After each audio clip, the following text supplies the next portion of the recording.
Building supplies. The time by H&L Rapid True Value is Nationwide time, 5 o'clock. From the Nationwide News Network, comprehensive, incisive, tough. This is Nationwide at 5. Good afternoon, I'm Ricardo Brooks. And I'm Robianne Williams. In Nationwide news at this hour, the fallout from the USAID funding freeze is intensifying as the Holness administration sets up a task force to assess the impact on Jamaica. Agriculture Ministry taking preemptive measures to combat a potential dry spell impacting the sector. We are rolling out an immediate and strategic response to safeguard livelihoods and food production because our farmers, quite frankly, cannot afford to wait. The first work order of the Spark program is to start this week with 42 roads across 21 constituencies. JLP General Secretary Dr. Horace Chang says those involved in the alleged misuse of funds at the KSAMC must be held accountable. In news from the rest of the world, the U.S. freezes funding for the UN-backed mission to Haiti as a gang there is attacking an elite neighborhood. PAHO has issued an alert regarding yellow fever in the Americas. In headline sports, Jamaica Scorpions arrive in Antigua to begin quest for second straight win in West Indies Championships. And later in our broadcast, in our cover story at 5:35, parliamentarians are again debating the removal of the so-called gag clause in the Integrity Commission Act. They're divided on whether the section should be removed. We said don't comment on an investigation until you're almost at the point where you're going to make a charge. It seems to me as though we are using our own views to determine the approach, and I'm a little bit concerned about it. You'll hear more from Parliament's Joint Select Committee reviewing the Integrity Commission's Act. In Public Opinion at 6:26, we ask, what's your reaction to the shutdown of USAID? Give us your comments by logging on to our Facebook page, Nationwide News Network, and by tweeting us at Nationwide Radio.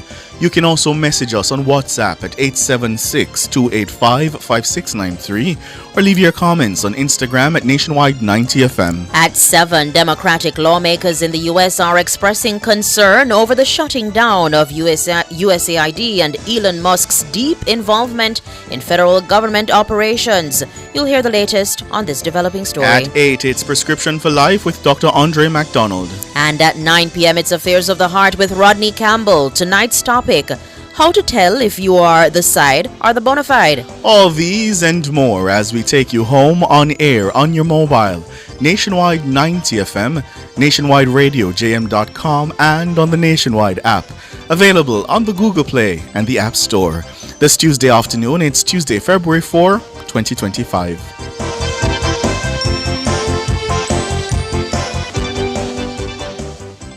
News at 5 is brought to you by KFC's Popcorn Chicken, now available in hot and spicy. Do whatever the crunch you want with KFC's new hot and spicy Popcorn Chicken. KFC, it's finger licking good. If it's news, it's got to be Nationwide 90 FM.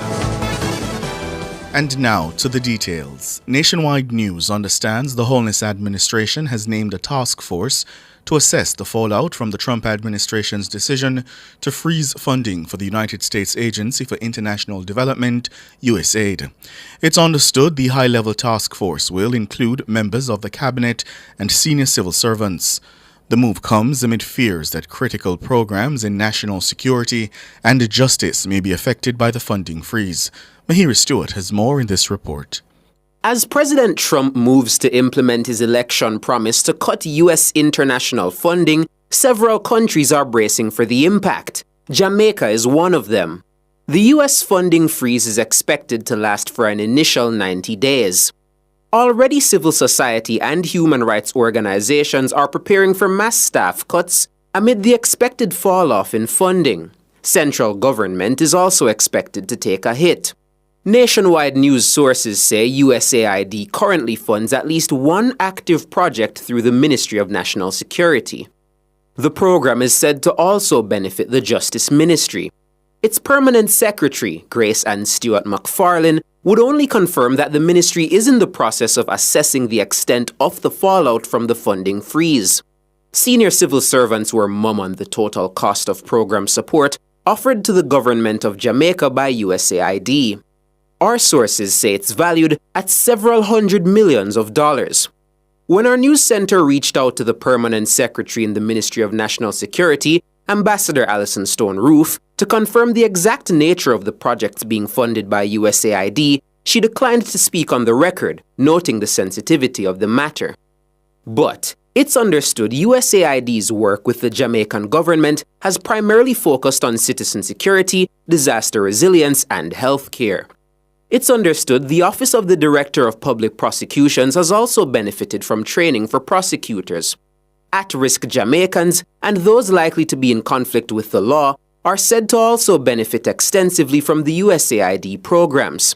International media are reporting that hundreds of USAID employees in Washington, D.C. may be asked to go on leave. The agency's website has also been scrubbed from the internet. Mahiri Stewart for Nationwide News.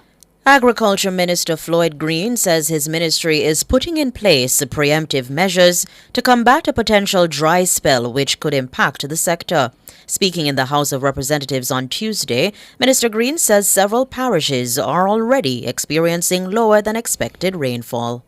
The December 2024 rainfall report tells an important story, one that highlights the challenges our farmers continue to face. While no parish, Mr. Speaker, has experienced what is defined as meteorological drought, it is important to recognize that 7 of our 13 parishes recorded below average rainfall, with values ranging from 53 to 85% of their 30-year climatological mean. Members, this means that 7 parishes got lower rainfall than their 30-year average. This shortfall in precipitation has resulted in challenging conditions for our agricultural sector, particularly in areas that have recorded consistently low rainfall.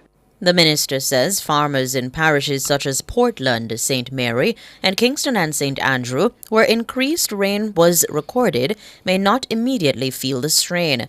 However, he says most western parishes, including Westmoreland, St. Elizabeth, and Hanover, saw rainfall levels below December 2023 and below their average, that should be below their 30-year average. Minister Green says the government has moved swiftly with a myriad of initiatives to address the dry spell. The Ministry of Agriculture, Fisheries and Mining has already begun taking the necessary steps to alleviate the effects of the dry period and to brace for the months to come.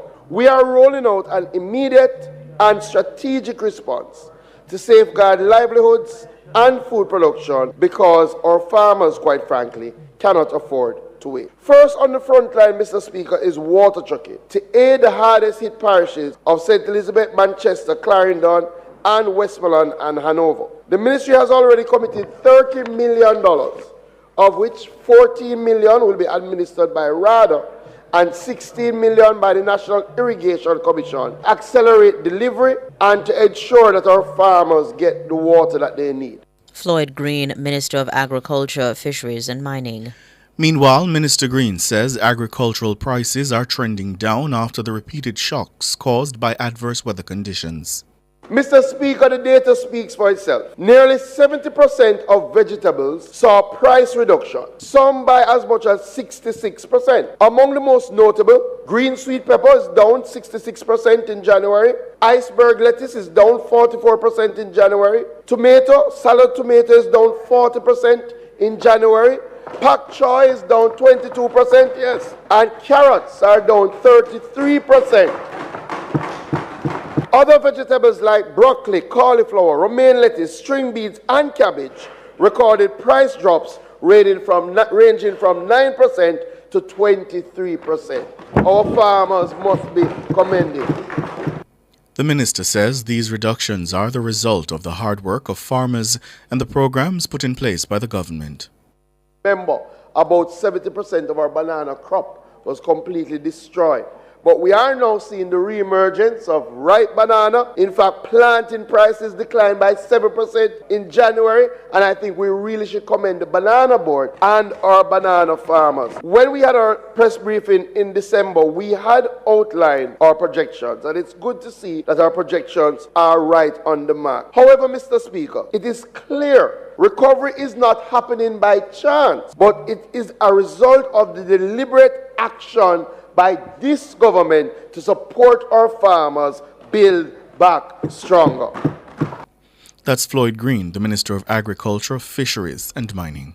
Major work has finally begun under the government's Spark Road program on 42 roads across 21 constituencies. Minister with responsibility for works, Robert Morgan, gave the update in the House of Representatives on Tuesday.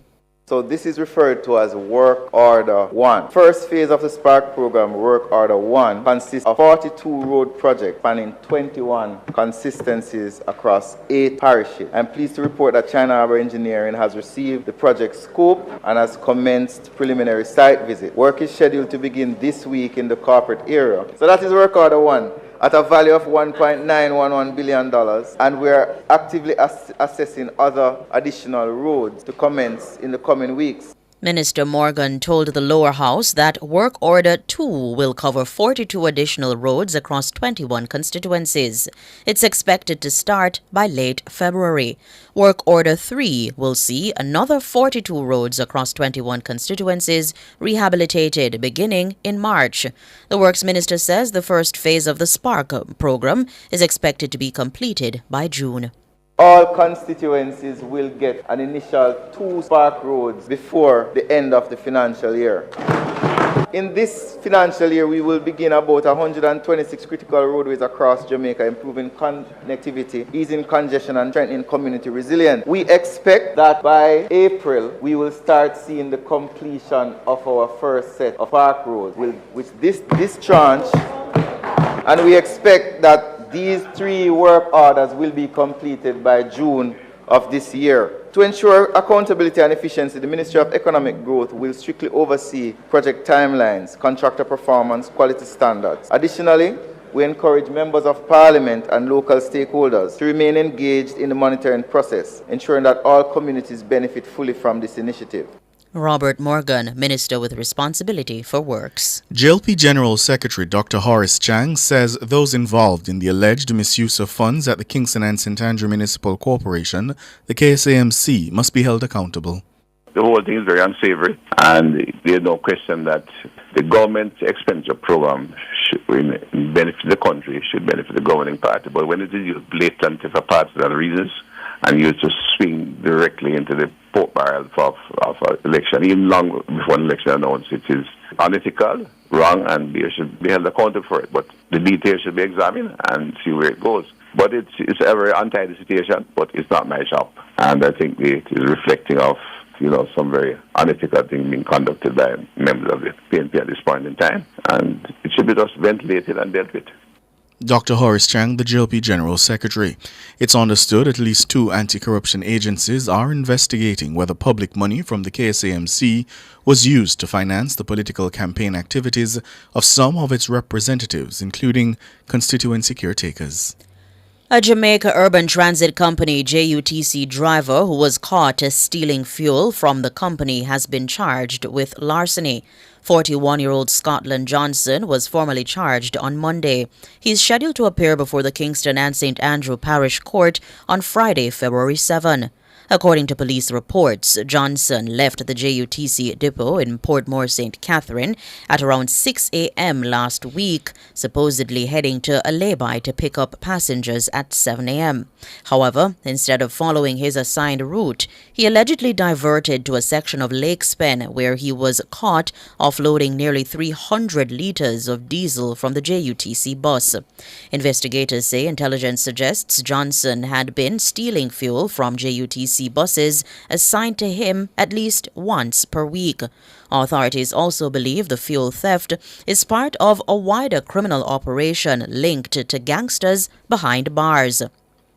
Johnson's arrest comes just weeks after a major police and military operation in Lakespen led to the seizure of approximately 45-gallon containers of petrol at an illegal fuel distribution site. However, no arrests were made at the time. Transport Minister Darrell Vaz says the introduction of the CNG buses and advanced technology form part of the management's effort to tackle the long-standing issue of fuel theft at the state-run bus company. The theft of diesel oil at JUTC has been a perennial problem for decades. As you know, we have already ordered and cleared 100 CNG buses, with another 70 to come by June of this year, with a further 100 in the next financial year. And that will be moving away from diesel. There are also some plans to put in some technology to be able to track the diesel, both going in and out of the remaining diesel buses. So I'm hopeful that 25 will be the year that we put behind us the issue of the theft of diesel oil, which has been costing the JUTC and the taxpayers multi-millions of dollars per year. We have a plan. Darrell Vaz, Minister of Transport. You're listening to the news on Nationwide at 5. We'll have more after these.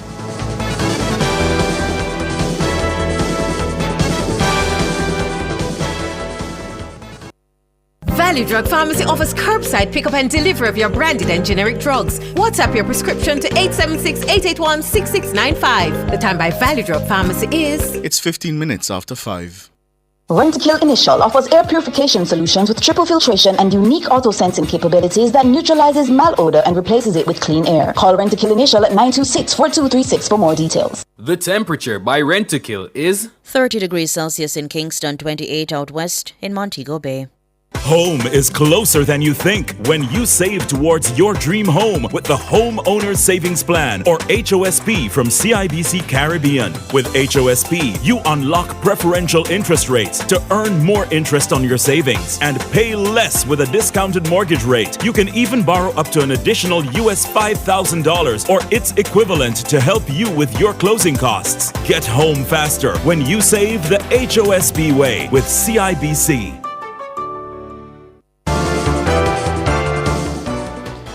Continuing the news, the woman who posted a video on social media threatening to harm police following the fatal shooting of Othniel Thickman Loban last month has been denied bail.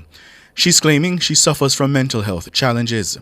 22-year-old Dana Warren made her first appearance in the St. Catherine Parish Court on Tuesday. Warren is charged with malicious communication. A psychiatric evaluation was also ordered by Senior Parish Court Judge Yvette Wentworth Miller. Warren's attorney, Redane Richardson, submitted that his client does not know and is not affiliated to anyone in the One Order gang. He argued that Warren did not upload the video and was astonished when she heard and saw her image being plastered over social media. Mr. Richardson added that at the time when his client allegedly made the video, she was heavily intoxicated. He submitted that Warren is known to have mental health challenges in the past, and given her intoxicated state, at the time her actions may not have been intentional. Mr. Richardson is also refuting claims that Warren is an exotic dancer. He says, to his knowledge, his client is a hairstylist and a nail technician. He's urging caution to members of the public against labeling Miss Warren as an exotic dancer. Mr. Richardson notes that Warren is the mother of a young child and such comments may cause harm. Loban, the reputed leader of the One Order gang in St. Catherine, was fatally shot by the police on Wednesday, January 23. Warren was seen on video making threats to Babylon and expressing that there would be chaos in Spanish Town. Babylon is a term used widely in Jamaica to describe the police. Warren was remanded in custody and is to return to court on March 4 this year. Transport Minister Darrell Vaz says he is willing to work with the Jamaica Constabulary Force, JCF, to champion road safety awareness. He was reacting to Sunday's traffic accident in St. Anne involving Police Commissioner Dr. Kevin Blake. It's understood that the driver of a Toyota Fielder motor car reportedly overtook a line of traffic and collided with a vehicle carrying Commissioner Blake. Speaking with Nationwide News, Minister Vaz says Sunday's crash is a stark reminder that when people drive recklessly, no motorist is safe. It's very unfortunate, and I'm very happy I spoke to him yesterday that he's okay and everybody is okay. I think the driver of the other vehicle suffered some minor injuries. So that's one good thing. But at the same time, it really gives a wake-up call to all of us motorists to know that no matter your position in government or in opposition or in the police force, once you're a motorist, you're at risk. And therefore, I mean, the fact of the matter is that the Commissioner would see in his moving around the indiscipline that I see every day. And I'm committed to work with the police through the Ministry of Transport and the Road Safety Council to try and see what we can do. Minister Vaz announced last month the Transport Ministry is to receive a portion of fines collected from traffic tickets to fund a public education campaign dedicated to road safety. He says he's looking forward to launching such a campaign. I'm happy to say that I have gotten verbal confirmation of the allocation of 5% of the traffic tickets, which total some $2.something billion for 24, to the Ministry of Transport to develop the public safety campaign and road safety campaigns. What we have now is ad hoc campaigns because of the lack of funding. And therefore, I put up a great fight. So I expect that in the 25-26 budget, 5%, which is substantial money, enough to do what we need to do to put a professional campaign together to really tackle the issue of public education and road safety on our roads in Jamaica. Daryl Vaz, Minister of Transport.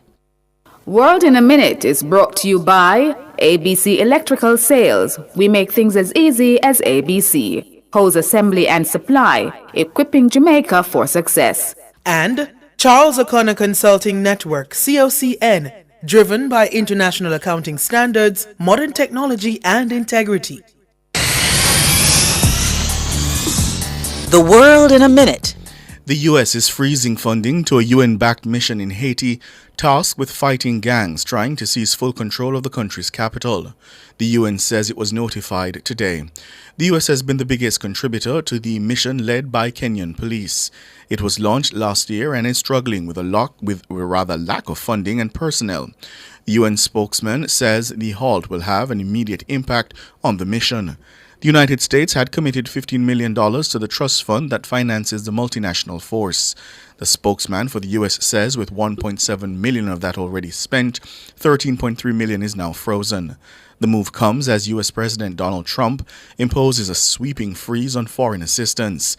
This has led to thousands of USAID agency employees and contractors being laid off and programs worldwide being shut down. And heavily armed gangs in Haiti have been attacking a neighborhood that's home to most of the country's elite.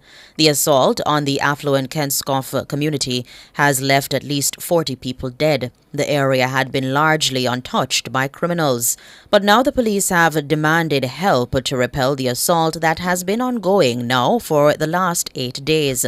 Kenskoff's mayor, Jean Massillon, told the Associated Press that the Viva Sam gang coalition is leading the attack. He says gunmen are going home to home and indiscriminately opening gunfire. The dead include pastors, teachers, and children. The Pan American Health Organization, PAHO, has issued an epidemiological alert regarding yellow fever in the Americas. This follows a recent increase in confirmed cases in several countries in the region and a change in the geographic distribution of the disease. Yellow fever is caused by a virus that is transmitted to humans through the bite of infected mosquitoes. PAHO says the increase has been observed over the last months of 2024 and the first weeks of this year. It says in total, 61 cases of yellow fever were confirmed in 2024, with 30 resulting in death. In January of this year, it says 17 additional cases were reported, with 7 deaths. PAHO says while the cases were mainly concentrated in the Amazon region of Bolivia, Brazil, Colombia, Guyana, and Peru in 2024, the disease has begun to spread to areas outside that zone. World in a Minute was brought to you by ABC Electrical Sales. We make things as easy as ABC. Hose Assembly and Supply, equipping Jamaica for success. And Charles O'Connor Consulting Network, COCN, driven by international accounting standards, modern technology and integrity. In recapping the top stories making nationwide news at this hour, the fallout from the USAID funding freeze is intensifying as the Holness administration sets up a task force to assess the impact on Jamaica. Agriculture Ministry taking preemptive measures to combat a potential dry spell impacting the sector. The first work order for the Spark program set to get underway this week.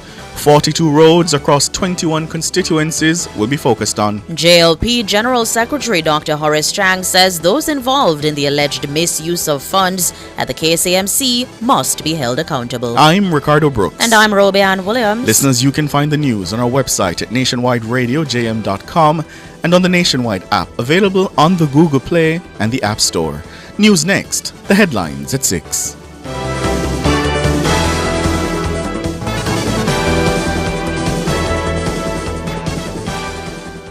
News at 5 was brought to you by KFC's Popcorn Chicken, now available in hot and spicy. Do whatever the crunch you want with KFC's new hot and spicy Popcorn Chicken. KFC, it's finger licking good. The future is here with Infinity Cooperative Credit Union Jamaica Limited. Educom and Gateway have joined forces to bring you more convenience, innovation, and opportunities to achieve your dreams. Enjoy excellent service and seamless financial solutions, all designed for your lifestyle. Whether it's loans, savings, or insurance, we're here to make your financial journey effortless. Infinity Cooperative Credit Union Jamaica Limited, where possibilities are endless. Digicel, live life your way, no free what? Digicel postpaid. With Digicel postpaid, it's all about you. Sign up or pay your bills to stay active for a chance to win a luxurious all-expense paid trip for two to Royalton, Antigua. With round-trip flights on us, every week you could win exciting prizes. Event tickets, gym memberships, spa packages, excursion adventures, restaurant vouchers, and more. When you opt in on the My Digicel app, life your way starts now with Digicel. Better connected. Promotion ends March 31. Authorized under Section 58.3 of the Betting, Gaming and Lotteries Act. Sports at 5 is brought to you by Total Tools. They almost always have it. Hello, good afternoon, and welcome to Sports here on Nationwide 90 FM. I'm Wayne Walker. Jamaica's national senior men's football team is at this moment staging a training session at Westport Park in Montego Bay ahead of Thursday's friendly against Trinidad and Tobago. The squad, made up solely of local-based players, will stage another session tomorrow at the same venue at the same time. Well, not at the same venue, but at the same time. Meanwhile, the Trinis, who arrived in the island yesterday, worked out this morning at Drax Hall, home of Premier League leaders Mount Pleasant Academy. Jamaica's coach Steve McLaren says he's expecting fierce competition in both games, adding that Caribbean teams tend to raise their level when they play against Jamaica. First and foremost, it's a big rivalry, and as we say, there are no friendlies in football. And when you play for Jamaica also, you're a target for any club in the Caribbean, and Trinidad will be a big target for us also. So winning the game is important, not imperative, but important. At the process, the 2 days training that we have with them, albeit not enough to get enough information into them, but enough to get to know them. So the process and the performance of the team. Can they play in a team? That's the key thing. Have they got the individual talent, technique, tactical nous, intelligence to jump up to the senior national team? The record Caribbean champions, Trinidad, are now being coached by their former international Dwight York, whose knowledge McLaren believes will be of great value to the unit. He's a big player and a big coach. He did very well when he was in Australia. And coming back into this scene, it's great to see. You have to high profile. I think that's good, but he will bring so much difference already. I've seen what he's doing. If I go back, Trinidad played Cuba while we were playing the US. I watched a couple of them games. They were very organised, played very well against Cuba, won the games. And so we expect a very tough challenge. And Dwight coming in will also add to that experience. Steve McLaren, the second game will be played at the Tony Spalding Sports Complex, home of Arnott Gardens, and that will be on Sunday. The Jamaica Scorpions and the Trinidad and Tobago Red Force are amongst teams who will be looking to start their quest for a second victory in the 2025 West Indies 4-Day Championship tomorrow. Round 2 of the championship bowls off with the Scorpions, fresh from their first round victory over the Windward Islands Volcanoes, facing the Leeward Islands Hurricanes at the Sir Vivian Richards Stadium in Antigua starting at 9 a.m. Jamaica time. The Hurricanes will also be looking for a second straight victory, having crushed the West Indies Academy by 402 runs. The Red Force, having defeated the CCC by an innings in the first round, will travel to St. Vincent to face the Windward Islands Volcanoes at Arnos Vale, while in the round's other game, champions the Guyana Harpy Eagles will look to follow up on their first round victory when they face the CCC at Providence. Former Jamaican opener Delroy Morgan is one of 6 territorial talent identifiers named by Cricket West Indies to assist with unearthing talents around the region. Morgan is tasked with taking charge of Jamaica. Former West Indies captain Ramnaraj Sarwan is in charge of the Guyana region. Samuel Spencer, the Leeward Islands region. Gibran Mohammed, Trinidad and Tobago. Henderson Brooms, Barbados. And Craig Emmanuel for the Windward Islands. The senior talent managers are Jamal Smith for the men's team and Ann Brown John for women's cricket. And with 4 regional scouts, they'll be managing senior player data, collaborating with analysts and assisting in selection decisions. West Indies, well off the pace in both men's and women's international cricket in recent times, will now hope to benefit from what CWI has called a groundbreaking data-driven scouting system aimed at identifying and developing the best cricketing talent across the region. The system will involve senior talent managers, territorial talent identifiers, and a network of scouts combining to provide a structured analytical approach to talent identification. With the West Indies Championship as their first major assignment, the scouting team will ensure that every performance is tracked, analyzed, and reported, creating a clear pathway for emerging cricketers to progress to the highest level. And then we're going to leave you at sports. We're going to be back, though, at 6:05 with much more.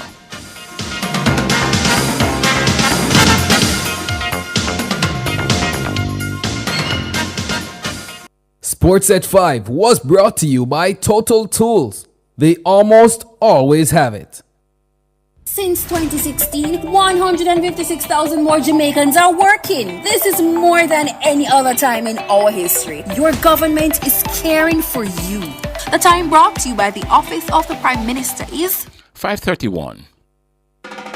Imagine opening a bank account without ever leaving your home. Well, at CIBC Caribbean, we've changed the game. Open a new CIBC savings or checking account completely online using your computer or phone, anywhere, anytime. No need to visit the bank, no waiting in line. Just apply, verify, and sign your documents, all online. It's secure, seamless, and 100% digital. Open your new CIBC account by applying online today. KFC popcorn chicken. KFC popcorn chicken. Incredible, delicious finger licking in this house when me dip it. I can't resist it. Once you start, you can't stop. Do whatever the crunch you want with KFC's popcorn chicken. Now available in hot and spicy. Try with our new dipping sauces. KFC, it's finger licking good. KFC popcorn chicken. Yes, it's tax time. March 17 is the due date for your income tax returns. Self-employed individuals are required to file their annual returns SO4 and estimated return SO4A with income tax, education tax, NHT, and NIS due and payable on one return. Companies are required to file the ITO2, which is the annual return, and the estimated return ITO7. Visit jamaicatax.gov.jm or call 888-TAX-HELP for details. Tax Administration Jamaica, working together to serve you even better. Home is closer than you think when you save towards your dream home with the Homeowner Savings Plan, or HOSP, from CIBC Caribbean. With HOSP, you unlock preferential interest rates to earn more interest on your savings and pay less with a discounted mortgage rate. You can even borrow up to an additional US $5,000 or its equivalent to help you with your closing costs. Get home faster when you save the HOSP way with CIBC. There are some situations and settings that solidify your place as priority number one. However, some who play the part of matey also feel they get the treatment of a wife. Some men are put in place to play the part, but are not the partners, just the performers. There has always been talk about who is the main squeeze versus who is being squeezed mainly. But do the players know their place? Join me, Rodney Campbell, every Tuesday from 9 to 10:30 p.m. for Affairs of the Heart, right here on Nationwide 90 FM. This Tuesday's topic, how to tell if you're on the side or the bona fide. Affairs of the Heart is brought to you by Supermed Pharmacy, Super Happy, Super Healthy, Supermed, and Durex, distributed by Massey Distribution Limited, Jamaica. Are you ready to turn your sales and marketing skills into high earnings? Nationwide 90 FM is searching for business development executives to help us grow our business and build lasting client relationships. If you have experience across all stages of the sales cycle and possess strong communication, negotiation, and time management skills with a proven sales track record, this opportunity is perfect for you. Join our team and work with the top corporate brands, media agencies, and of course, our on-air personalities. Enjoy networking opportunities, professional growth, and competitive commissions. Ready to take the next step? Send your resume to hr@nationwidenewsnetwork.com today.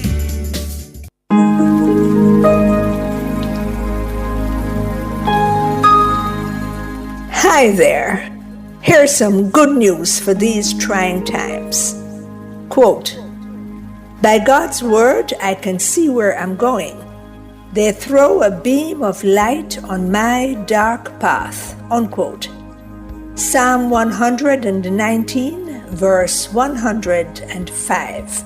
Listen for God's Word weekdays at 5:45 a.m. and 12:55 p.m. through Oasis. Stop by for a refreshing drink and share a God perspective for the day. Oasis.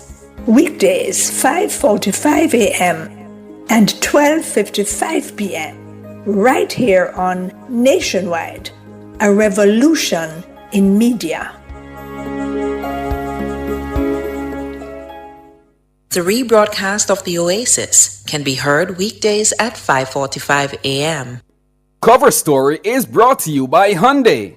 Modern, premium, affordable vehicles.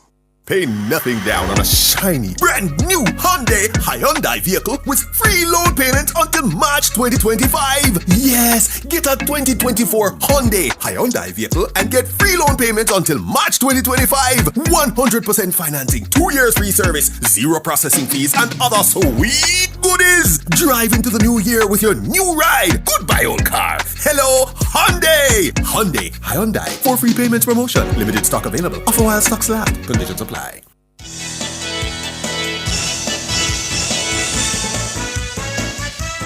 Good afternoon. Thank you so much for joining us here Nationwide at 5. I'm Cliff Hughes. Good afternoon, Cliff. Good afternoon to the listeners. I'm Ricardo Brooks. Good afternoon, Ricardo. Well, let's get straight into the cover story at 5:36, 24 minutes going up to 6 o'clock. Again, parliamentarians were grappling with the issue of the so-called gag clause in the Integrity Commission Act. Should they repeal it or not? Section 53 of the Act deals with a restriction on the disclosure of certain matters. That section says the Commission cannot comment publicly on the initiation or conduct of any investigation and is only allowed to inform the public of its operations through a parliamentary submission. Now, the Commission's chairman, retired Justice Seymour Panton, he has previously said no public comment can be made prior to the tabling of a report in Parliament.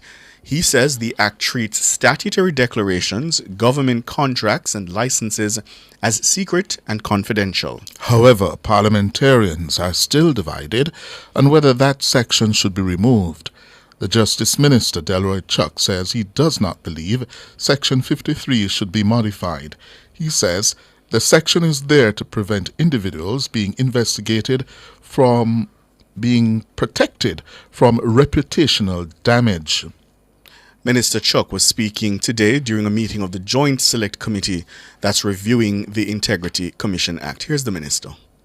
Right. I have the NIA submission, which included the New Zealand position, which if I sent it to you, but if I might read it so that we can discuss it. In it, in New Zealand, Serious Fraud Office, SFO, is, quote, the lead law enforcement agency for investigating and prosecuting serious financial crime, including bribery and corruption, unquote. It is also tasked with anti-corruption prevention. With respect to investigation, note with respect to investigations, the SFO considers several matters before making a public statement so as to enhance but not compromise the investigation. The factors on the basis of which the SFO decides whether to issue a public statement include, firstly, public interest, secondly, reputational damage or harm to individuals or businesses under investigation, Thirdly, level of detail required to ensure high levels of accuracy in reporting. Fourth, other information which is in the public arena. For example, confirmation of a referral to the SFO by another agency and investigations into the relevant matter by other organizations. Taking the above into account, the website of the SFO identifies a number of entities that the SFO is investigating. Information on cases is published in categories of open, investigation, prosecution, and closed. Please note that in some instances, the identification of the entities accompanied by this request. Please contact the SFO if you have information that may be relevant to this investigation by emailing now. In the interest of completeness, this is what NI is. We should note, quote, the SFO will not generally comment on an investigation until the point where charges, if any, are filed. Question why? A statement that the SFO is investigating a person or entity can cause damage which cannot be remedied even where it is later decided there is insufficient evidence to commence proceedings. Now, that latter part, Chairman, is what we have stuck by. We said, don't comment on an investigation until you're almost at the point where you're going to make a charge. Because once you charge, or you say it has been referred, to the director or to the DPP for a charge to be laid. And so, Chairman, I'm not too sure that we need to modify Section 53 at all. Because what we should, and my position is Section 53 was put there to avoid reputational damage to public officials. So that if you start commenting on an investigation, from you say that a person, or for that matter, a municipal corporation is being investigated, it raises so many reputational damage. You see, Chairman, where it is reported that, say, a municipal corporation is being investigated. Everybody starts to say, I wonder who do this, wonder who do that. It's the same, Chairman, I would say, what should be noted, the commissioners in their annual report should also be very careful about who they say or what body they say are being investigated. Because if they come out with a report that they're investigating, say, 2 permanent secretaries, as I mentioned last week, it creates reputational damage to that body, say, of permanent secretaries. I'm not saying they have done so. But when you do that, you create a problem of speculation, and that is why I've repeatedly said Section 53 was put there, and I was a part of that Joint Select Committee to avoid reputational damage to public officials, which at the end of the day, it is as the New Zealand position say, you can't remedy it. Don't care how you say that, you withdraw the speculation. So, Chairman, as far as I'm concerned, even though most of the submissions are saying the so-called gag clause should be removed, it is there to avoid reputational damage. And my position is that it should remain as is. Delroy Chuck there, the Justice Minister. And Cliff, before we continue, I have grappled in my mind with this matter of this so-called gag clause. I understand the intent of it when it was crafted and inserted into the law. Mm-hmm. Obviously, we were coming from a situation where we had an contractor general who was like a bull in a china shop, in terms of the speed at which he announced that, he had referred people for prosecution. You'd recall, of course, the famous public spats between himself and the Director of Public Prosecution. She had to be at pains to outline that administrative breaches were not criminal breaches, etc. So I understand that. My concern, though, is that how we've seen this act operate, the culture of silence, I think, has created a toxic environment where the clause has been weaponized in such a way that those seeking to cause political mischief have, I think, successfully been able to cast a pall over the parliament and over parliamentarians that says to the public, don't trust them. This is all in secret. It's all covered up. All of them are thief. The good intentions that the minister outlined, I don't think they're being realized. Yeah. I don't think they're being realized by a culture of silence. The politics has overtaken that. Absolutely. And shredded it, frankly. Yeah. Time for the break. Stay with us. We're going to have more from this sitting of Parliament's Oversight Committee examining the act governing the work of the Integrity Commission.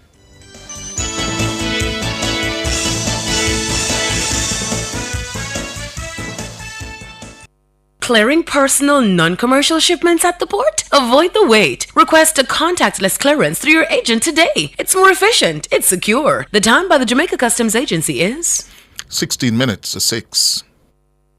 Revamp your space with unique living, sleek fixed and sliding shower panels, shower systems and faucets, stylish vanities, LED and non-LED mirrors, basins and kitchen sinks, closet and storage solutions, hanging aids, and more. Available in different finishes and sizes to match your style. Transform your space and visit us today at shop number 6, 30 Dunrobin Avenue, Kingston 10. Call us at 876-755-3661 or visit our website at uniquelivingja.com to shop. KFC pop, popcorn chicken. KFC popcorn chicken. Incredible, delicious, finger licking in this house when me dip it. I can't resist it. Once you start, you can't stop. Do whatever the crunch you want with KFC's popcorn chicken. Now available in hot and spicy. Try with our new dipping sauces. KFC, it's finger licking good. KFC popcorn chicken.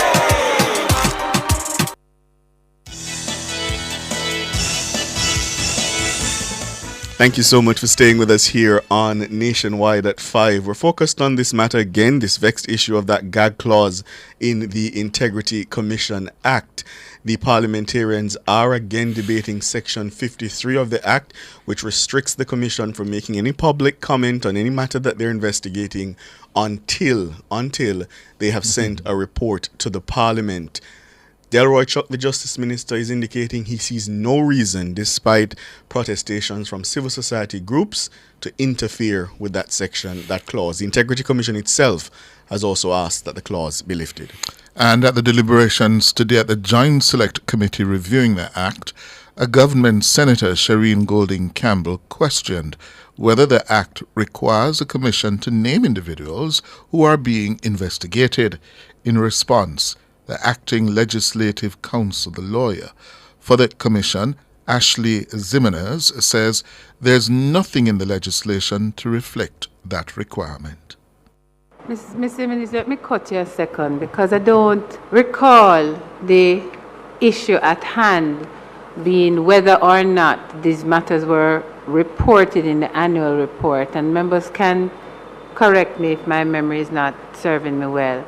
But my recollection is the query really surrounded what was the statutory foundation for making a distinction in the annual report. And as I look at the second schedule, which sets out what ought to be contained in the annual report, right, I don't see anywhere where it mandates, authorizes the Commission to make a distinction between one type of declarant and another when it is investigating a matter.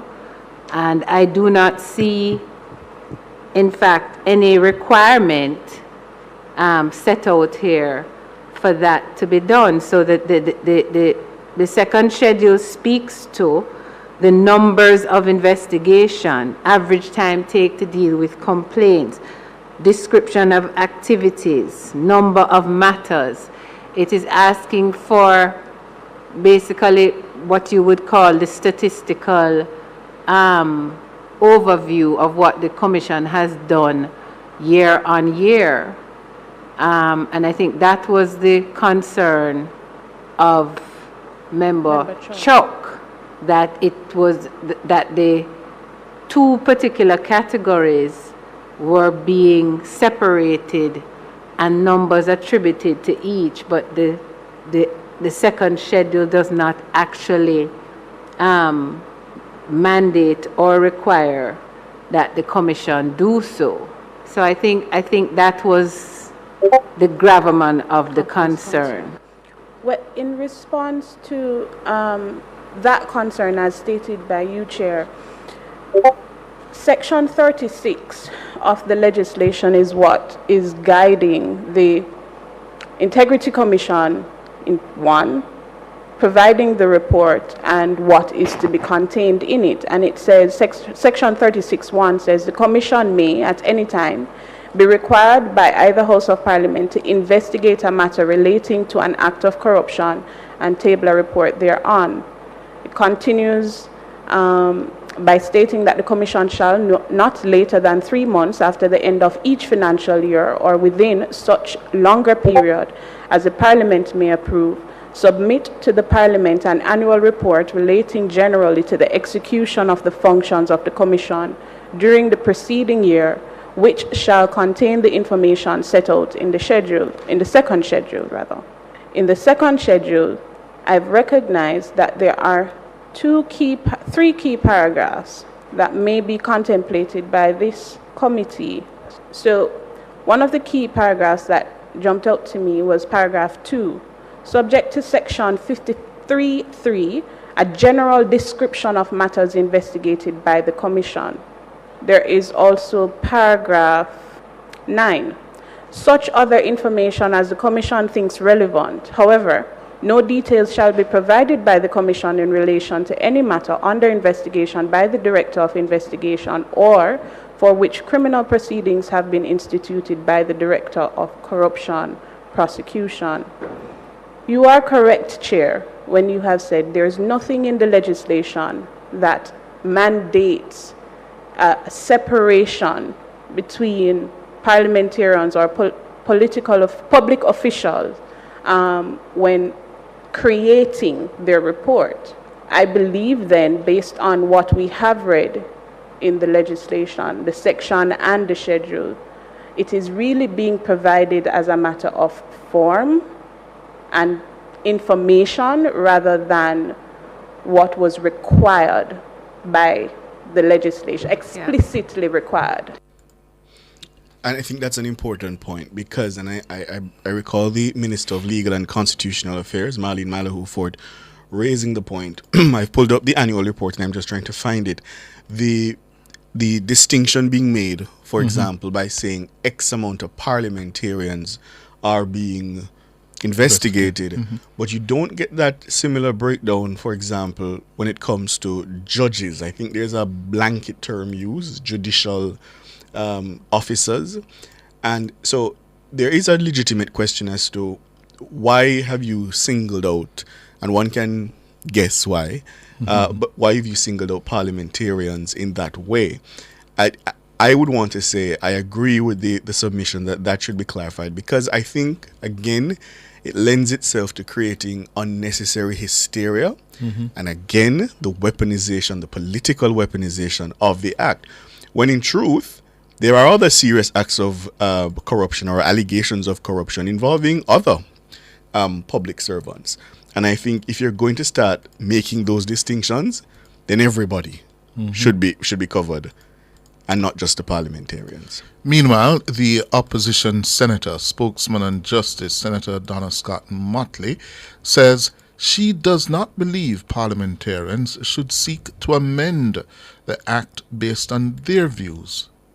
I thought the matter was going to be deferred until we had a full discussion and we had all the information. But before I go, I just want to make one remark. I've not seen any of the submissions which suggest that we should retain 53. All the submissions which I've heard ask for some changes to be made, but basically they're against retaining it in this present form. And my concern is that when the Joint Select Committee considers the submissions, how they treat with them. Because it seems to me as though we are using our own views to determine the approach, and I'm a little bit concerned about it.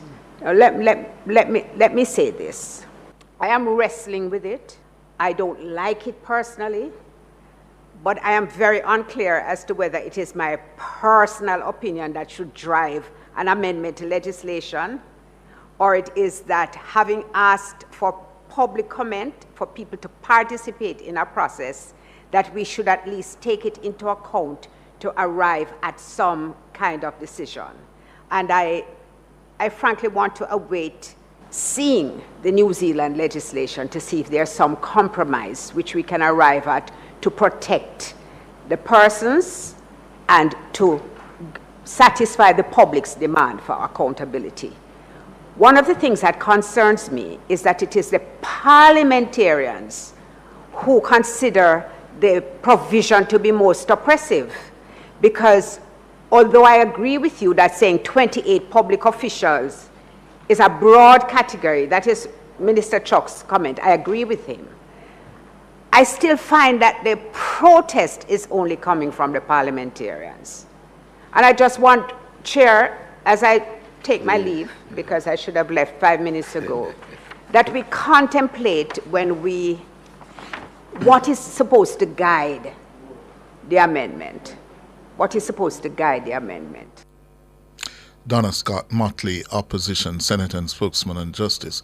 But at the end of the day, the views of the parliamentarian, the legislator, must be informed by his own grasp and thinking and those expressed in the submissions. At the end of the day, it is his or her considered view that will ultimately result in how he votes. Absolutely.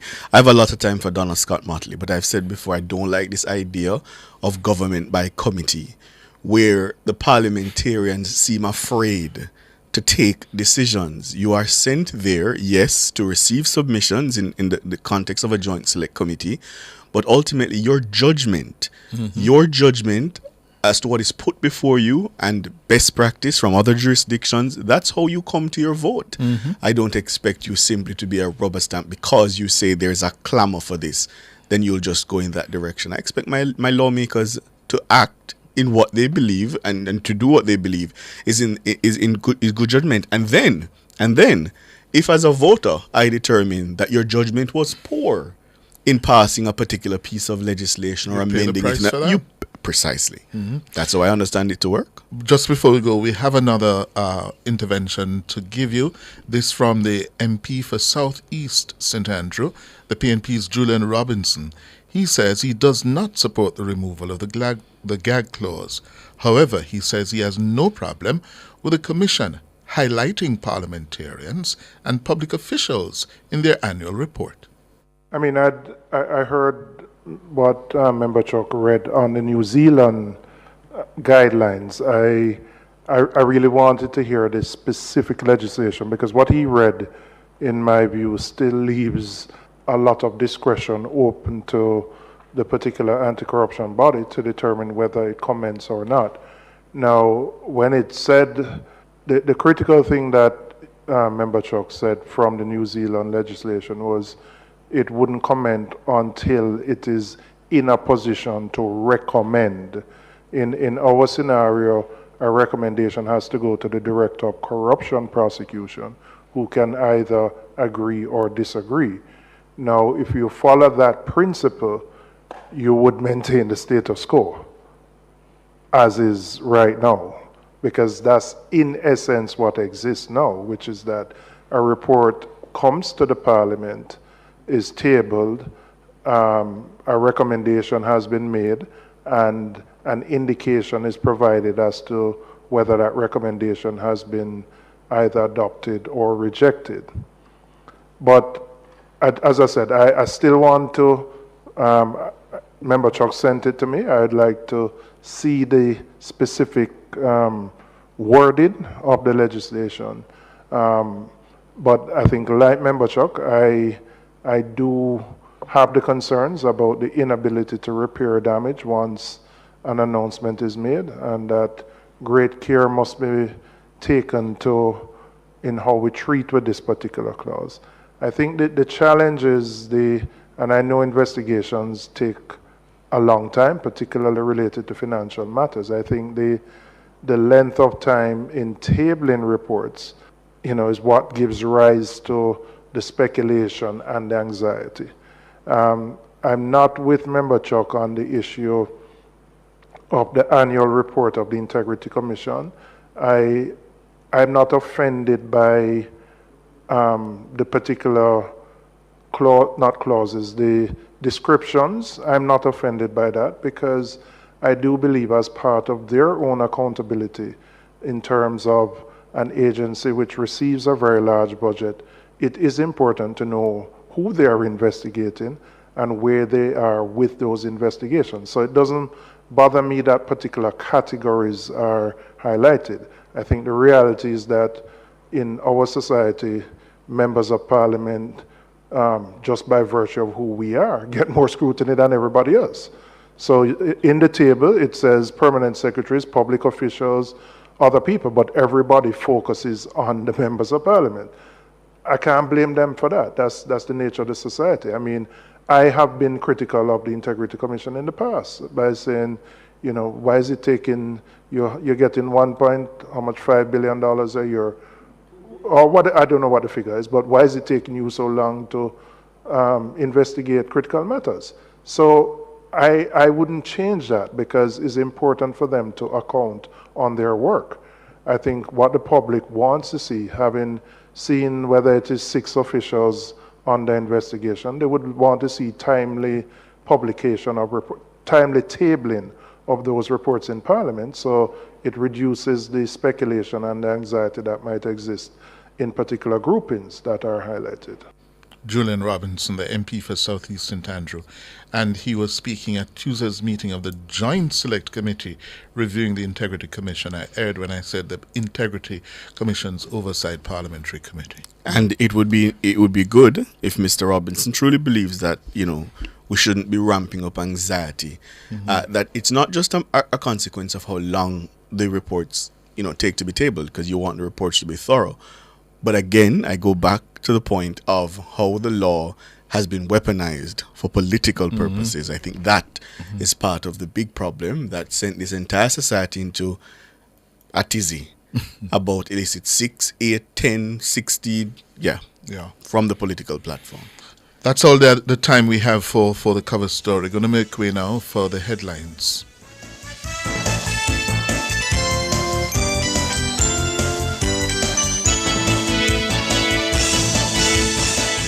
Cover Story was brought to you by Hyundai. Modern, premium, affordable vehicles.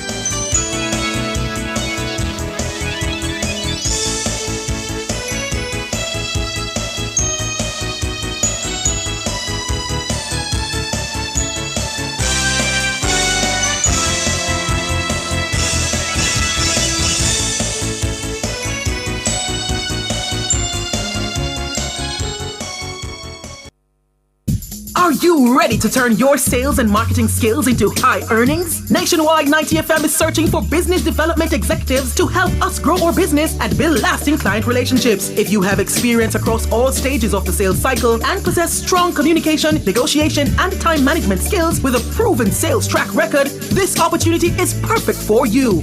Join our team and work with the top corporate brands, media agencies, and of course, our on-air personalities. Enjoy networking opportunities, professional growth, and competitive commissions. Ready to take the next step? Send your resume to hr@nationwidenewsnetwork.com today.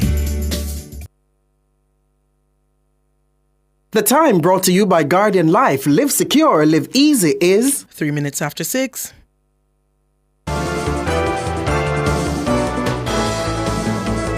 Nationwide headlines at 6. Good evening with the headlines at 6. I'm Norige Banton. Agriculture Minister Floyd Green says his ministry is putting in place preemptive measures to combat a potential dry spell which could impact the sector. Speaking in the House of Representatives on Tuesday, Minister Green says several parishes are already experiencing lower than expected rainfall. The December 2024 rainfall report tells an important story, one that highlights the challenges our farmers continue to face. While no parish, Mr. Speaker, has experienced what is defined as meteorological drought, it is important to recognize that 7 of our 13 parishes recorded below average rainfall, with values ranging from 53 to 85% of their 30-year climatological mean. Members, this means that 7 parishes got lower rainfall than their 30-year average. This shortfall in precipitation has resulted in challenging conditions for our agricultural sector, particularly in areas that have recorded consistently low rainfall. The minister says farmers in parishes such as Portland, St. Mary, and Kingston and St. Andrew, where increased rainfall was recorded, may not immediately feel the strain. However, he says most western parishes, including Westmoreland, St. Elizabeth, and Hanover, saw rainfall levels below December 2023 and below their 30-year average. Minister Green says the government has moved swiftly with a myriad of initiatives to address the dry spell. The Ministry of Agriculture, Fisheries and Mining has already begun taking the necessary steps to alleviate the effects of the dry period and to brace for the months to come.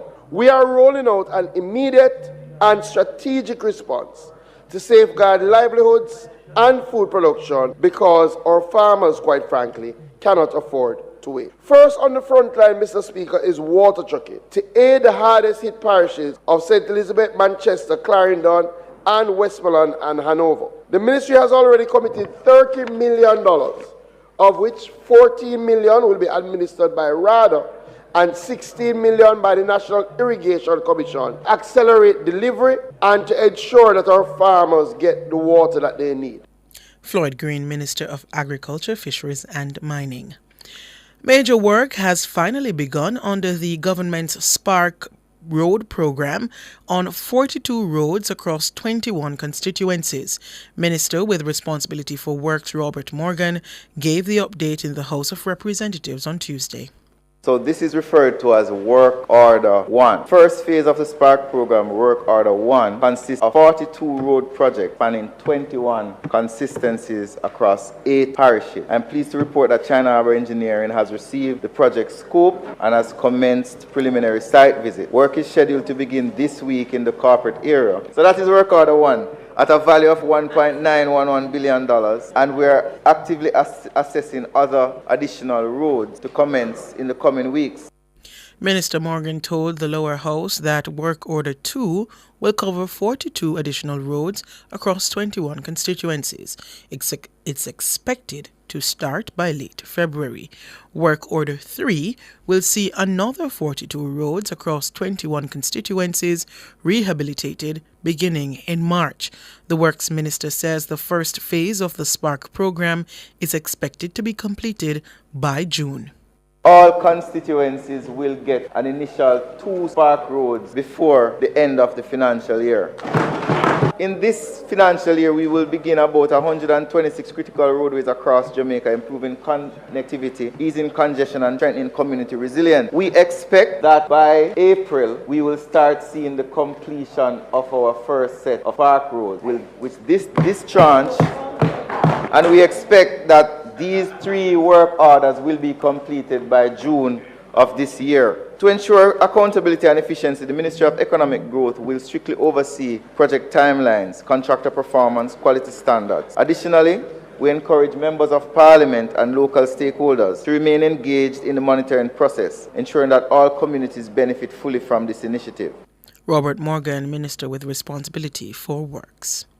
JLP General Secretary Dr. Horace Chang says those involved in the alleged misuse of funds at the Kingston and St. Andrew Municipal Corporation KSAMC must be held accountable. The whole thing is very unsavory, and there's no question that the government expenditure program should benefit the country, should benefit the governing party. But when it is used blatantly for partisan reasons and used to swing directly into the pork barrel of election, even long before an election announced, it is unethical, wrong, and they should be held accountable for it. But the details should be examined and see where it goes. But it's a very untidy situation, but it's not my job. And I think it is reflecting of some very unethical thing being conducted by members of the PNP at this point in time. And it should be just ventilated and dealt with. Dr. Horace Chang, JLP General Secretary. It's understood at least 2 anti-corruption agencies are investigating whether public money from the KSAMC was used to finance the political campaign activities of some of its representatives, including constituency caretakers. Those were the headlines at 6. I'm Norige Banton. Sports is next.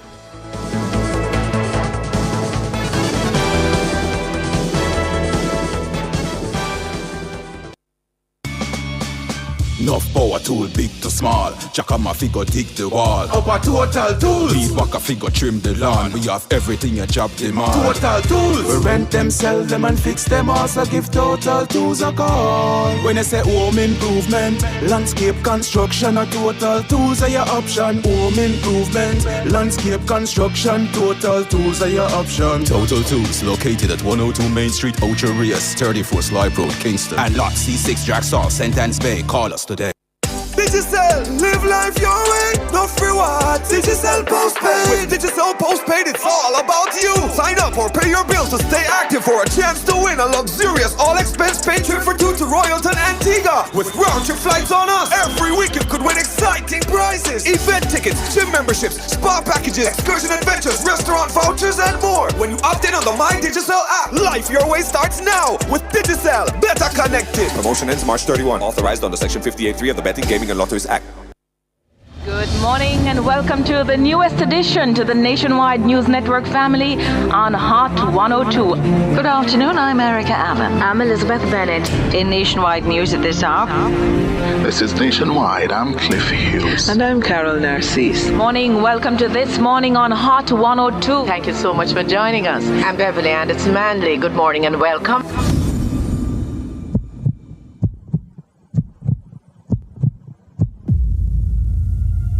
For 20 years, Nationwide 90 FM has been your trusted source for breaking news, delivering critical updates when you needed them most. 3:37 in the afternoon, we interrupt to bring you more from the Wandon Klansman gang trial.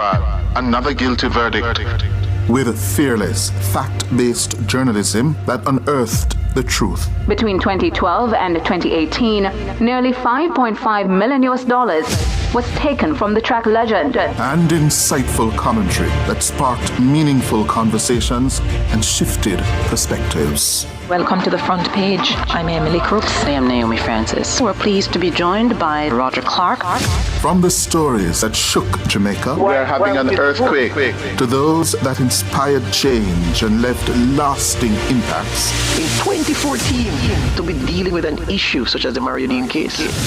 Nationwide 90 FM has been there, diving deep into the issues that matter most to you. As we mark 20 years of dedicated service in 2025, we honor the trust you have placed in us and reaffirm our commitment to serving you, the Jamaican people, rooted in truth, fairness, and integrity. We continue to provide incisive reporting with a foundation of accountability and respect. While we celebrate our journey, we are also focused on the future, fueled by the same passion and purpose that has always driven us. Thank you for supporting Team Revolution for 2 decades. Stay with us. The best is yet to come.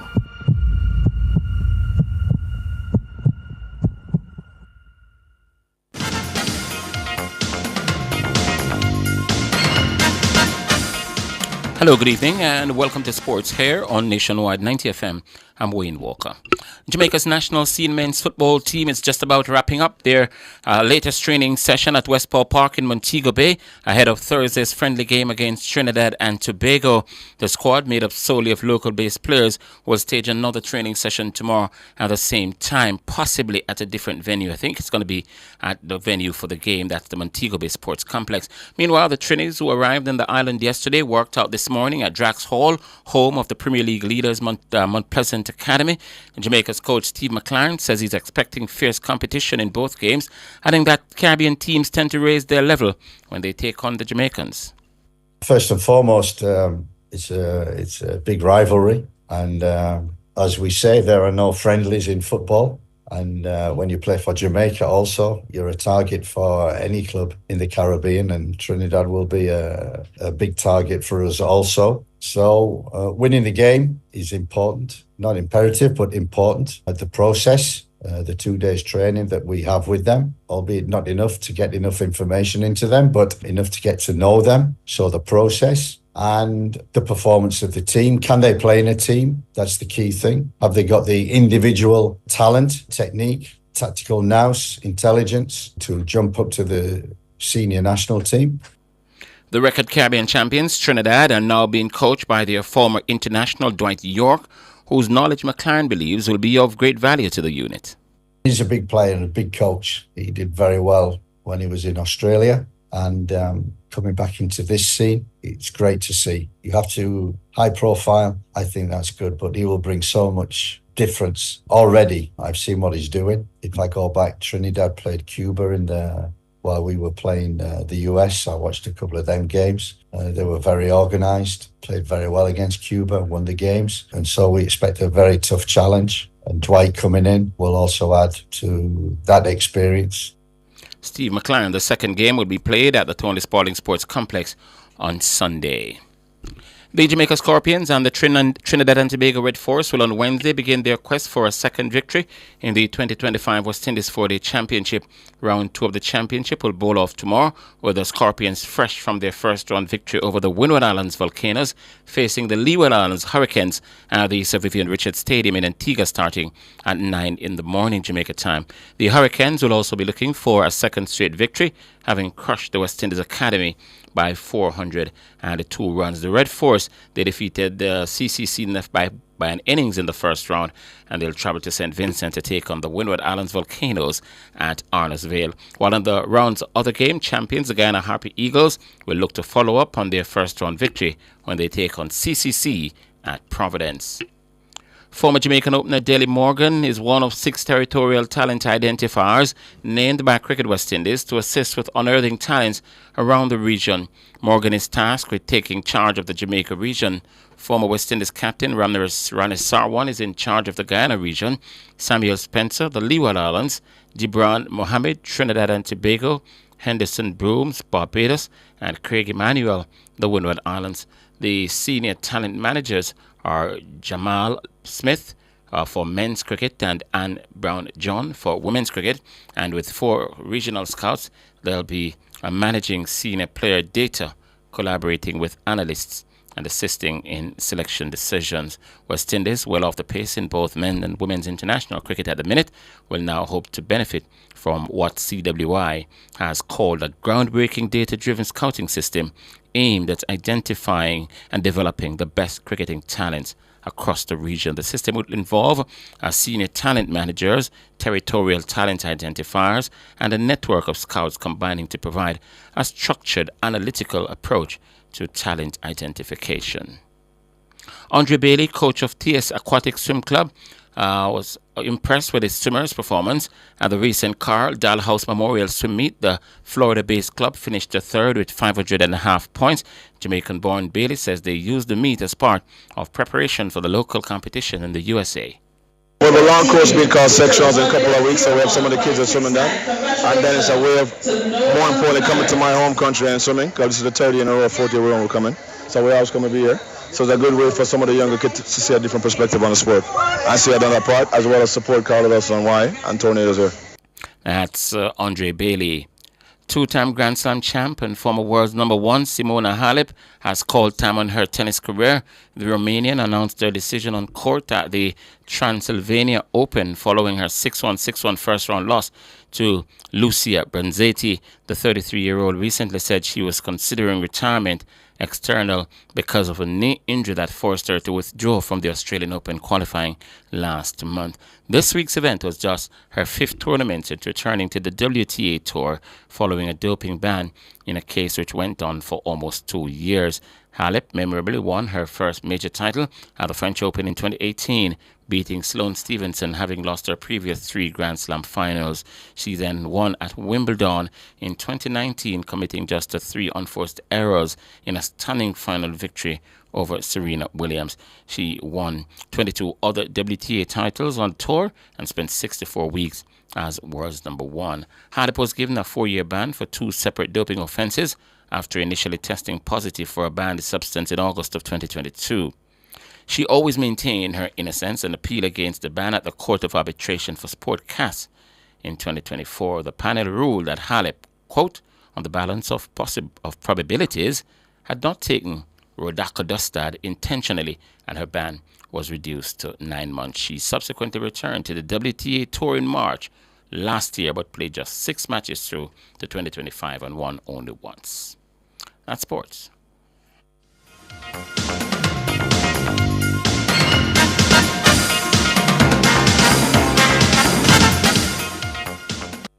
For all your scales and food processing equipment, call Advanced Scales and Equipment Limited at 876-968-9612-5. The time by Advanced Scales and Equipment Limited is 6:19.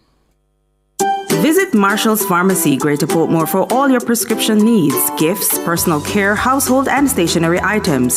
The temperature by Marshall's Pharmacy, Greater Portmore is 29 degrees Celsius here in the nation's capital, Kingston. It's 27 in the western city, Montego Bay.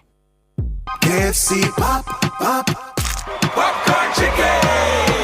KFC popcorn chicken. Incredible, delicious, finger licking in this house when me dip it. I can't resist it. Once you start, you can't stop. Do whatever the crunch you want with KFC's popcorn chicken. Now available in hot and spicy. Try with our new dipping sauces. KFC, it's finger licking good. KFC popcorn chicken. Yeah, here? If you're tired of a cluttered office space, then you need to call Corporate Interiors International. We offer top quality industrial shelving, filing cabinets, and storage cabinets to keep your workspace organized and efficient, plus comfortable office chairs that will keep your team productive and focused. Visit us today at corporateinteriorsjm.com or call us at 876-630-0010 for more information. Corporate Interiors International. We sell solutions, not just furniture. Love me, pamper me, spa with me at Adam and Eve Day Spa. Book your couple's getaway today. Give the gift of spa packaged with love. Enjoy Oasis of Love, Unite the Flame, or Love Me, Spoil Me packages. Make your Valentine's Day reservations now at adamandevedayspaja.com or call 876-754-6017. Indulge in love with Team Adam and Eve Spa. The couple that spa together stays together. There are some situations and settings that solidify your place as priority number 1. However, some who play the part of matey also feel they get the treatment of a wife. Some men are put in place to play the part, but are not the partners, just the performers. There has always been talk about who is the main squeeze versus who is being squeezed mainly. But do the players know their place? Join me, Rodney Campbell, every Tuesday from 9 to 10:30 p.m. for Affairs of the Heart, right here on Nationwide 90 FM. This Tuesday's topic, how to tell if you're on the side or the bona fide. Affairs of the Heart is brought to you by Supermed Pharmacy, Super Happy, Super Healthy, Supermed, and Durex, distributed by Massey Distribution Limited, Jamaica. Public Opinion is brought to you by Cleasing Industrial Supplies Limited, Industrial Automation and Control Solutions.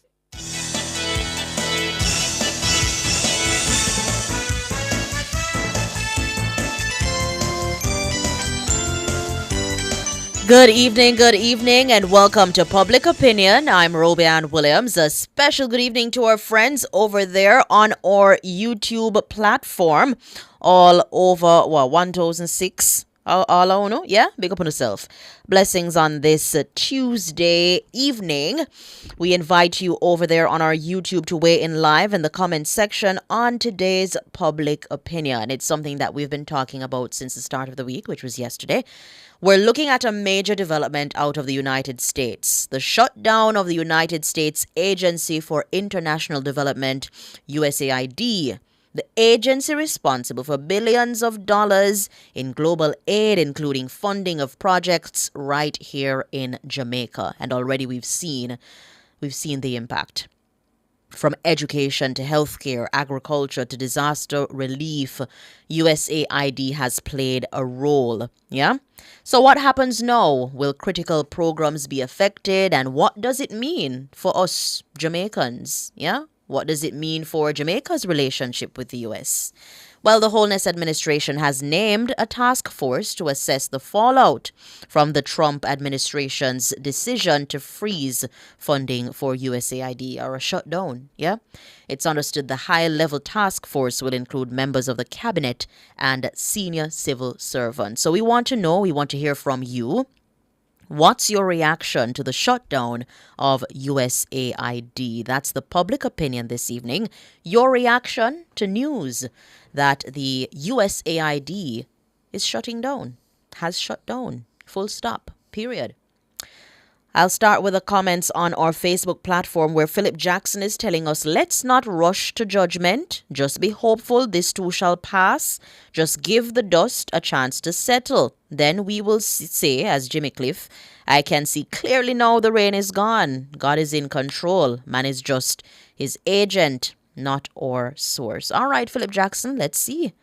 But already we've been seeing the impact. Yeah. We've spoken to several civil society groups who were funded by USAID. They are feeling the impact. The Vita Campbell Edwards is saying we have to start standing on our own feet and stop depending on other people. Nothing lasts forever, no matter how it good. Prince Wellington saying, I think Bro God should be able to take up some of these responsibilities. Money might be better used instead of the alleged use previously. All right, let me see. I don't know. He's making some allegations here that me nah go down the road there. All right. Jesco is saying it's the inevitable. Let me see if I can get that again. Many will inevitably be affected. Yes. However, no one gave America a dime to put aside for them. Then again, America took on the title as world leader, so they took on certain responsibilities too. George Elliott is saying that this is the method chosen to save federal expenditure so that the imminent tax breaks to the billionaires will not affect the deficit in the budget. And this is one example where the end does not justify the means. Yeah. Shins for Life Law saying independence is always top priority, while Cleveland Richards believe that it's sad, but he's saying that some of them, I don't think we're spending the money right, and he's saying too political. Yeah? Robert Ranger says nothing lasts forever. Jason Jr. is saying he's agreeing with President Trump on this one. Make America great again. Reason why I don't see who's getting the real benefit from all this money here in Jamaica. When so many people there, King Street downtown, a rundown car for food, what can go so? Well, Jason Jr., people wouldn't agree with you, you know. Many wouldn't agree with you, and I guess you're entitled, yes, to your own opinion, because this is indeed public opinion. But for those who benefit, who depend on the funding to assist HIV victims, children, or some people who are in homes, I don't know, many funding. And some may say agencies may not be using the money as they should, but people benefit. People have been benefiting. Beverly Barrett says, can't read that one because they're not funded by USAID, Beverly.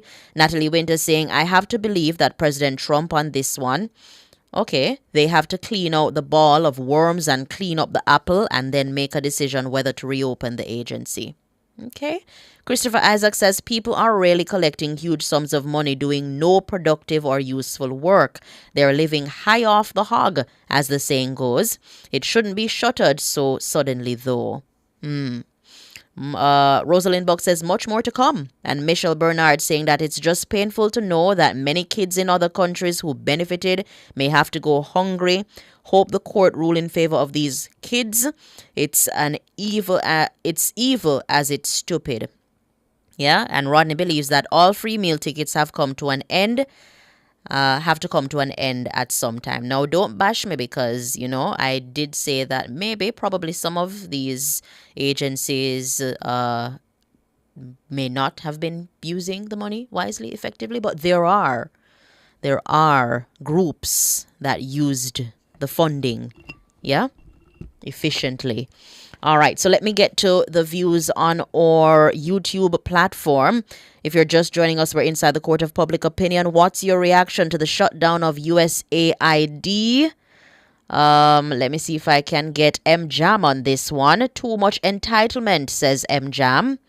Arlene Roy is saying, who are responsible for people downtown running down cars for food? They waste their young days. You're responding to a comment that was there earlier. David Nabar says, crying time. Yeah. Crying time. Garfield Edwards says the USAID has a budget of roughly $23 billion. This is a small amount for USA. Well, they're cutting. Erica Barnett says one needs to examine why organizations as such are created in the first place. Reasonable Thinker says yes, funding cut off from some immoral groups. Yeah. Let me see if I can get a few. Won't answer that one. All right. Erica is saying there is a reason why this organization was created. Get my drift? All right. Iron Lady saying demonstration in Mandeville. People are crying for them missing USAID food. I haven't seen that one. My dear, haven't seen that one. Glaister Hall is saying Trump is wrong. He is right. And if Donald Trump is wrong, he is right. And if he is right, he's double right. Boy, that one they sound a little bit. All right. Let me see if I can get Father Perry on this one. None of these people know what they're talking about. It's people like these who voted for Trump. This is wicked and cruel, even for Trump. Garfield Edwards saying the vast majority of the money is spent in Eurasia, sub-Saharan Africa, and Europe, primarily on humanitarian efforts in Ukraine. Yeah. Nerissa saying this too shall pass. After the storm, there will be a calm. Garfield believes that them can load the Caribbean, yeah? Let me see if I can get a few more of the comments on Instagram. Zoe School says all free meal tickets have to come to an end. I think I read that one on Facebook. 40-ish Fine is saying the USAID shutting down shouldn't have directly impacted the funding of organizations as quickly if funds were being used properly. One commentator said USAID is handled by the Jamaican Gov, but directly by them. In that case, I can see it affecting them directly. However, if that's not so, then obviously there should be surplus and or a bailout from our government. We have ample aid resources from countries all over the world. Use some of those monies that still haven't been allocated to crutch the entities until further ado. If our government can't afford to, then something is seriously wrong. Philip King says, I still couldn't believe Trump would do this. Why? What he trying to prove that USAID has many countries a lot to do. All right, so they seem a little bit jumbled. Let me see if I can get Mr. J saying it's sad that USAID is about to go or is gone, but hopefully the NGOs that were heavily dependent can wheel and come again and try to source funding elsewhere. Jet Slate says this is affecting Jamaica terribly, so all Trump and all the Jamaicans who support him should be ashamed of themselves. And Danga is saying the richest man in the world shutting down an organization that feeds the poorest people in the world. If you make it to heaven, you won't see many rich people there. All right. Yeah. Let's see the outcome of this. Let's see. The Prime Minister, as I said before, we're being told that he has named a task force to assess the fallout from the shutdown of USAID in the United States. So, we await the findings. Yeah. The business report is up next. Thank you so much for participating in Public Opinion.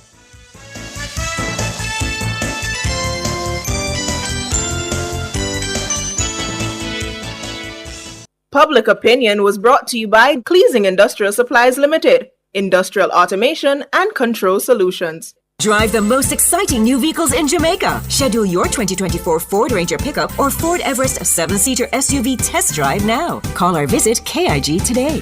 The time by KIG is 6:33. Annual eye examinations not only assess your vision but may be life-saving. Eye tests may detect serious health issues that go beyond your vision. Call IQ Optical to schedule your comprehensive eye test today. The temperature by IQ Optical is 29 degrees Celsius in Kingston, 27 out west in Montego Bay. Hello, good evening, and welcome to Nationwide's Business Report. I'm Robianne Williams. DRT Communications Limited has officially signed a partnership agreement with the private sector organization of Jamaica, PSOJ. This in an aim to strengthen efforts to provide advanced media monitoring services that support strategic decision-making for private sector companies across the country. Now, the signing took place on Tuesday, February 4, 2025, that's today, and it marks, they say, a significant step in equipping the PSOJ and its member companies with the tools needed to track public sentiment, understand media discourse, and respond effectively to key industry developments. Through the collaboration, DRT Communications will serve as PSOJ's exclusive media monitoring partner. At the currency markets, at the close of trading today, yes, it cost 158 Jamaican dollars and 77 cents to buy $1 US, 198 Jamaican dollars and 27 cents to buy the British pound, and 110 Jamaican dollars and 8 cents to buy the Canadian dollar. That's the business report. I'm Robianne Williams. Good evening.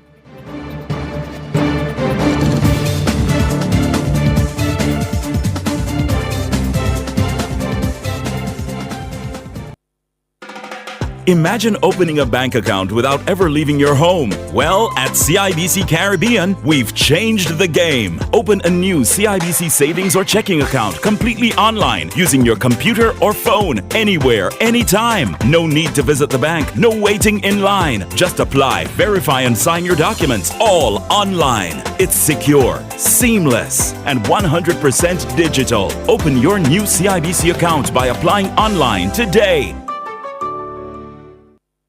Good morning and welcome to the newest addition to the Nationwide News Network family on Hot 102. Good afternoon, I'm Erica Allen. I'm Elizabeth Bennett. In Nationwide News at this hour. This is Nationwide. I'm Cliff Hughes. And I'm Carol Narcisse. Morning, welcome to This Morning on Hot 102. Thank you so much for joining us. I'm Beverly Anderson Manley. Good morning and welcome.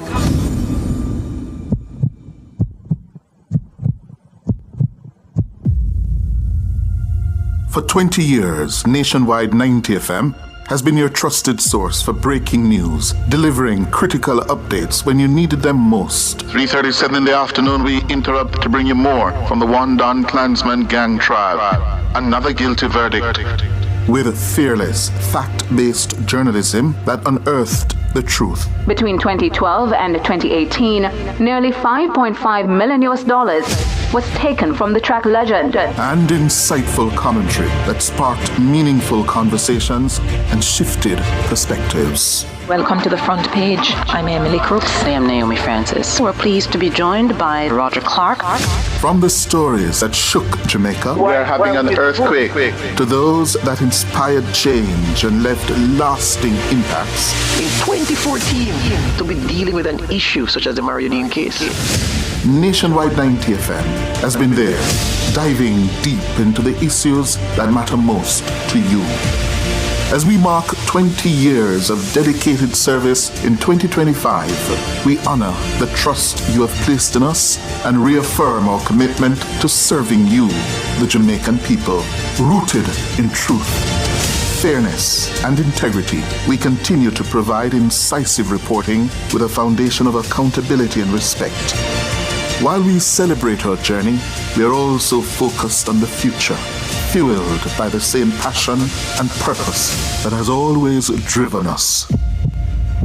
Thank you for supporting Team Revolution for 2 decades. Stay with us. The best is yet to come.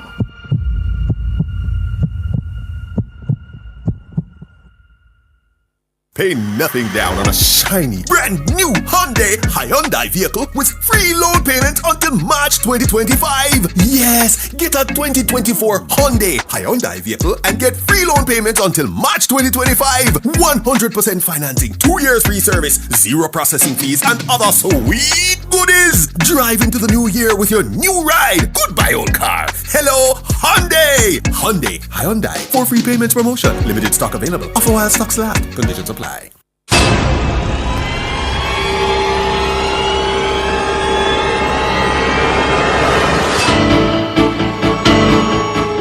If it's in the public's interest, it's the nation's business during Nationwide at 5. The nation's business.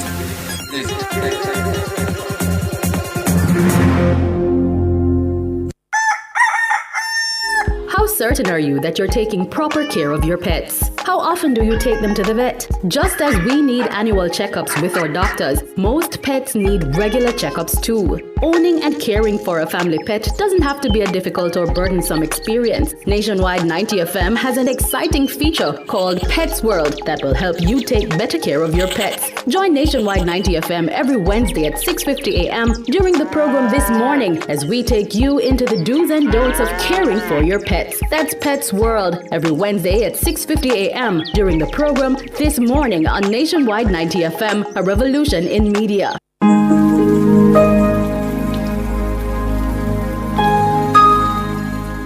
Hi there. Here's some good news for these trying times. Quote, "By God's word, I can see where I'm going. They throw a beam of light on my dark path." Unquote. Psalm 119, verse 105. Listen for God's Word weekdays at 5:45 a.m. and 12:55 p.m. through Oasis. Stop by for a refreshing drink and share a God perspective for the day. Oasis. Weekdays 5:45 a.m. and 12:55 p.m. right here on Nationwide, a revolution in media. The rebroadcast of The Oasis can be heard weekdays at 5:45 a.m. I'm Dennis Brooks. I'm Marlon Campbell. I'm Floyd Green. And I'm Garth Williams. Catch us on the Jamaican Dads podcast right here on Nationwide 90 FM, Thursdays at 8 p.m. with a repeat on Sundays at 6 p.m. The Jamaican Dads podcast is all about providing men with a healthy, safe, and functional forum to tackle many of the taboo topics that concern our masculinity. Like everyone else out there, we're dads of varying amounts of experience who come from different backgrounds and often view the world differently. We're definitely not perfect, but we're all brethren and we're all committed to this piece of rock called Jamaica. Too often, there are no safe spaces for men to explore the issues which are important to us. Plus, most of the content out there about parenthood is produced by women, for women. So we think it is important that we be the change we want to see. Follow us on YouTube, Facebook, Instagram, and Twitter at Jamaican Dads with a Z. And definitely join us here on Nationwide 90 FM every Thursday at 8 p.m. with a repeat on Sundays at 6 p.m. for the Jamaican Dads podcast. It's a revolution in media. It's Monday, get over your blues. Or Tuesday, Wednesday, Thursday, Friday. The E-Zone is here for you. With the Stinger Honey Bee and Karim Boyatings from 3 to 5 p.m. on Nationwide 90 FM. We've got your entertainment news. Then we want to hear your views. What you said? Jump in the mix. Or the hot seat. Don't miss our brain busters. Or the crazy giveaways. Let's talk fashion. Send us your outfit of the day. Ooh, cutesy. Very demure. Are you looking for love? come on one of our blind dates. Send your request to ezoneblinddates@gmail.com. That's ezoneblinddates@gmail.com. And stay tuned for your confessions. These are my confessions. Share them with us at ezoneconfessions@yahoo.com. I mean, is this planet Earth? Is it? I don't know. Let me check. Either way, it's got a buzz. And a bugger thing. Ow! Ow!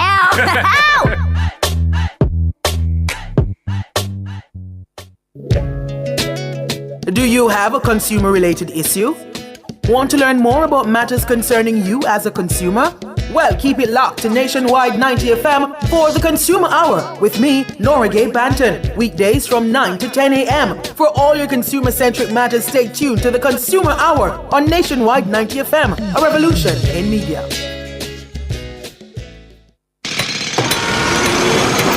Yeah, Fry! I wish you by Chinaman playing at Japan last night. Please do not address me as Fry Eye. My name is Mark. Oh, wait. I talk so spooky. And besides, I have no clue what any Chinese man played. But I do know what the latest Blue Dot polls, powered by Total Tools, are showing. So me ask this man about Japan and this brother talk about poll. Be quiet. Listen to the revolution in media starting with the 6 a.m. news on Monday, February 17 to hear the key findings, including which party is favored by most potential voters for the next general elections. But look, pan the man who me and him near me same bread and mackerel gravy for lunch pan the site with you. I want to take you. I'm struggling to understand that strange dialect you speak, but hear this. The pollsters went into 2 traditional swing seats, and those results will be included in the big reveal. That's the Nationwide Blue Dot polls, powered by Total Tools, starting February 17 on Nationwide 90 FM, the source for the only numbers you'll ever need.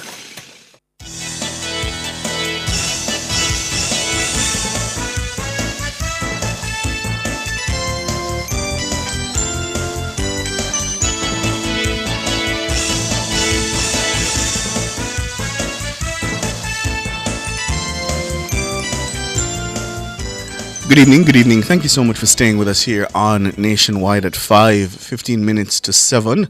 It's time for the nation's business and returning our attention to the alarming number of men committing suicide. Now, according to data from the Jamaica Constabulary Force Statistics and Information Management Unit, the country recorded the highest number of suicide deaths in almost 25 years. Last year, there were 67 suicide deaths reported. And this is in comparison to the 66 reported in 2023. In 2022, there were 63 suicide deaths, 50 in 2021, 43 in 2020, and 58 in 2019. Of the 67 reported last year, get this listeners, 61 were men. The data shows that men continue to outnumber women in terms of suicide deaths, and last year's figure is the highest the country has seen since 2000.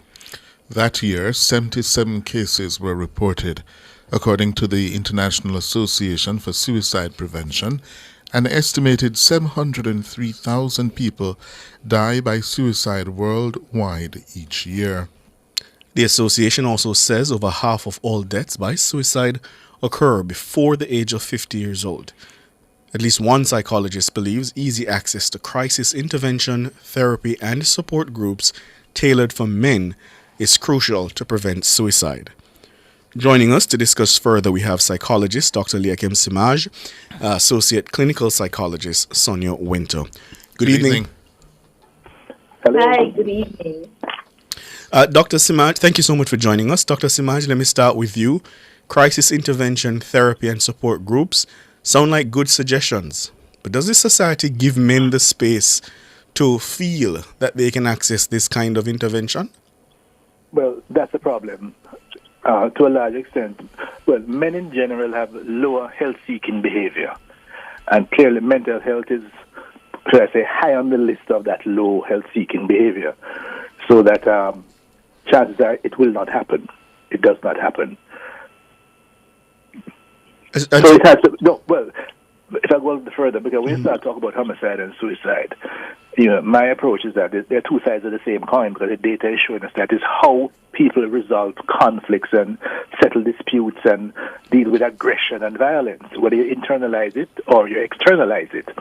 Now, men are socialized to use violence, aggression to settle disputes, much more so, where women will use verbal and emotional means to settle disputes. So the data shows that more women attempt suicide, but more men are successful because of the means that they go about doing it. And you're saying that you feel that is as a result of propensity to violence? Talk to me, explain that a little bit more for me. Well, when you look at the biosocial perspective of violence, suicide and homicide are really, it's a contagious biosocial phenomenon. How the society, what you learn from the society, how you settle conflict and disputes. So the whole notion that men learn very early, you settle disputes by aggressive means and violent means, using weapons, whatever it is that comes to your hand. Women, oftentimes first, verbal and emotional. But it can get to that level, but it's much further down the wicket. So the whole notion then, one has to interrupt that cycle in terms of the society, the community. Our biggest problem is that we treat these two things, suicides and homicides, as totally separate phenomenon, but they are closely linked. One is part of the mental health institution as such, and the other is the criminal justice system. That's why we're having problems with both.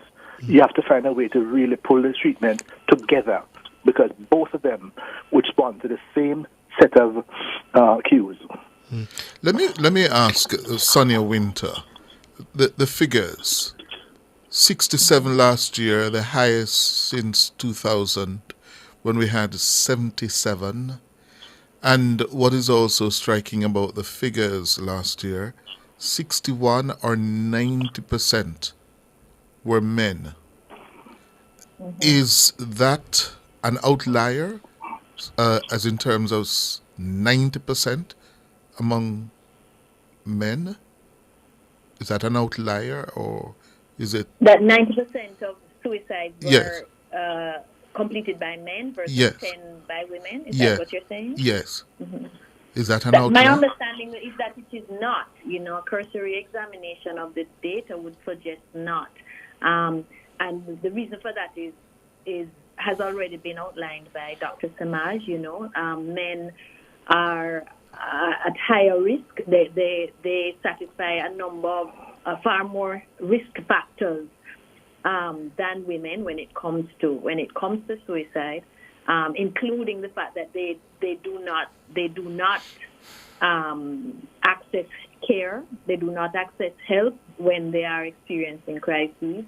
That there is a cultural expectation of them of being independent and self-sufficient, and not acknowledging that they may have emotional needs, and they may be wanting in many areas, and it's very difficult for them to confront that and admit it. And just by going for help is an admission of some kind of inadequacy in them, which our society really doesn't allow. Mm-hmm. So that, amongst many other things, are some of the risk factors why men tend to complete suicide more often than men. So the answer to your question is no, it's not an outlier. The ratio appears not only in Jamaica but internationally, from what I understand. So what has happened in the last 20-25 years while we're seeing the highest cases were 2000, now we are seeing 67 inching back up. What has happened in the last 20-25 years? From what I understand, COVID has really been a turning point, For COVID exacerbated, for those who are already having mental health concerns or issues, including mental health and also economic challenges, right? All of these, and not coping and not getting help, all of these issues would have been exacerbated by so many factors which COVID brought right to our doorstep. Factors such as uncertainty about the future, factors such as isolation, factors such as death of loved ones, factors such as not being able to grieve them, factors such as loss of income because of COVID. All of these factors meant that, if you had a mental health concern, you were now more so underwater. It was exacerbated. And also, if you were coping sufficiently before, you are now at risk. It placed you at risk of having considerable mental health challenges. So, the statistics around the increase in depression and anxiety has in fact gone up far more than the numbers that you're looking, the ratios of suicide, considerably more since 2020. Yeah. And Dr. Samaj, based on what Sonia Winter just said, there are now online communities that have been popping up since the pandemic where people are trying to sort of get support if they lose loved ones to suicide.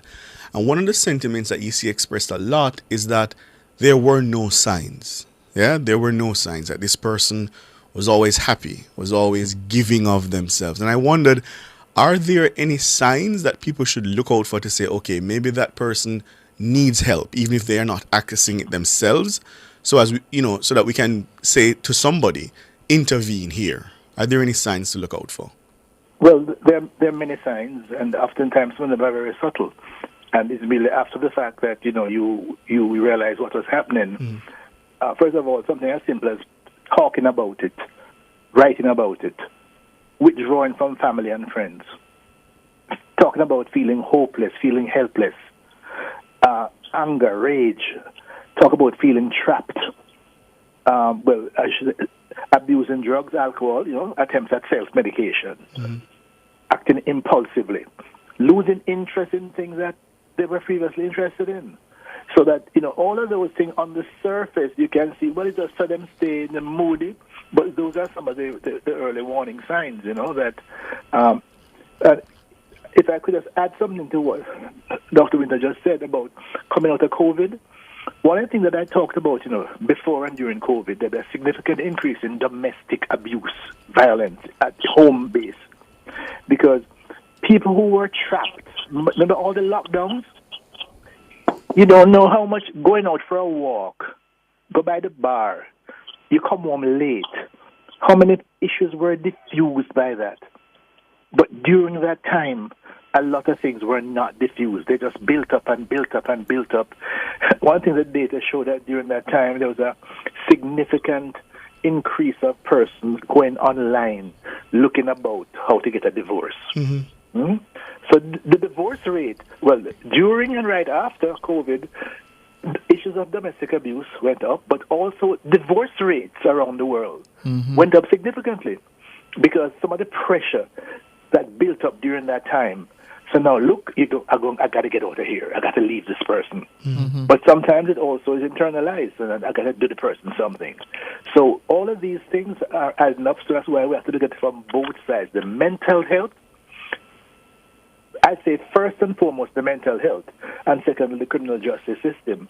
Because Jamaica, even our high murder rate, we have a poor system for settling disputes, handling aggression, handling differences. The simplest of things can result in loss of a life. So a lot of those things which are really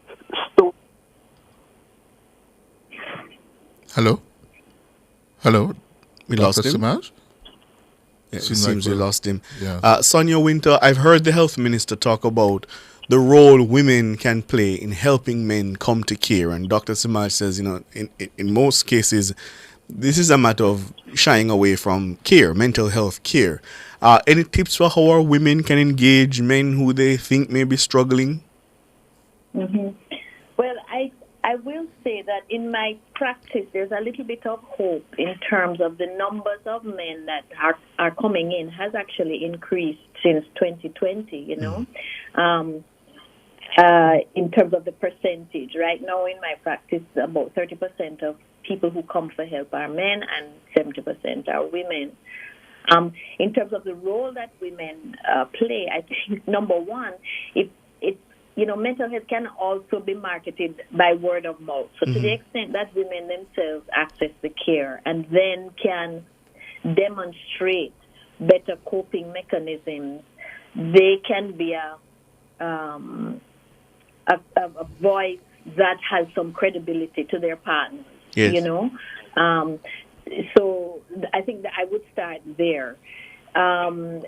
Sometimes also, you know, even accompanying your partner, you know, to go is something that can be done. Identifying where help can be accessed on you know, and even making appointments, you know, doing all the logistical work, at least for the first couple of sessions, I think would make a difference, because it's really a hard leap for many men to make that first move.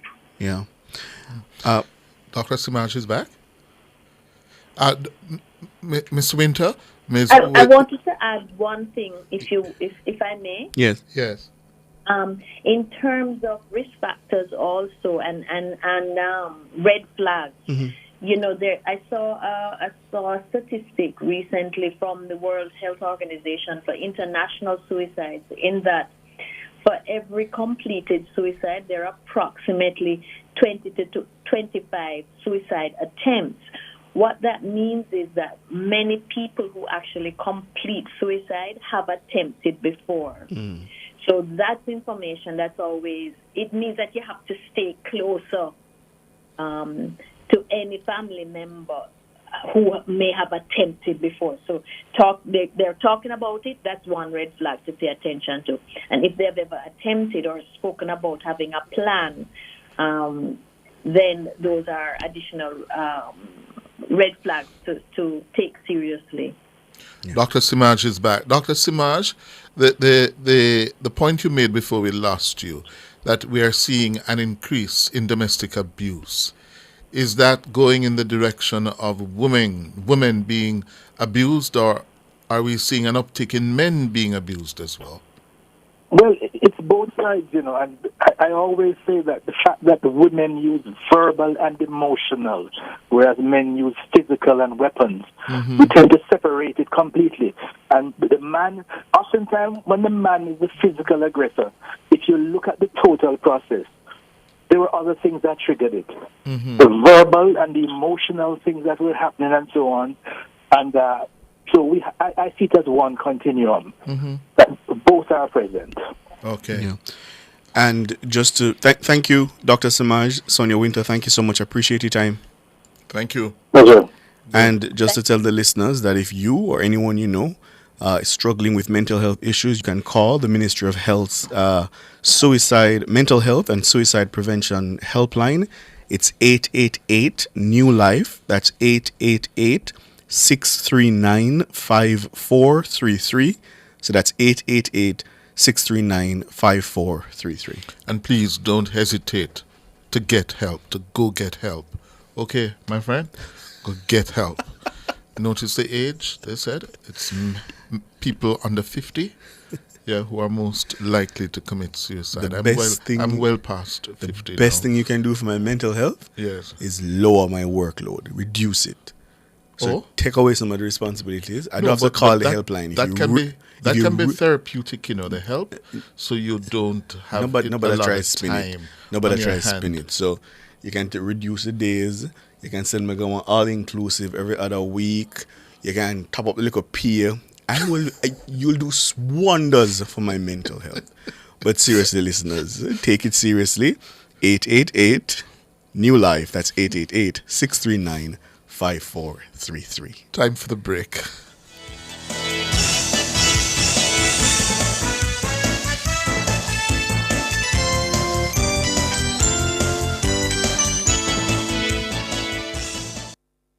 KFC pop, popcorn chicken. KFC popcorn chicken. Incredible, delicious finger licking in the sauce when me dip it. I can't resist it. Once you start, you can't stop. Do whatever the crunch you want with KFC's popcorn chicken. Now available in hot and spicy. Try with our new dipping sauces. KFC, it's finger licking good. KFC popcorn chicken. Good morning and welcome to the newest addition to the Nationwide News Network family on Hot 102. Good afternoon, I'm Erica Allen. I'm Elizabeth Bennett. In Nationwide News at this hour. This is Nationwide, I'm Cliff Hughes. And I'm Carol Narcisse. Morning, welcome to This Morning on Hot 102. Thank you so much for joining us. I'm Beverly Anderson Manley. Good morning and welcome.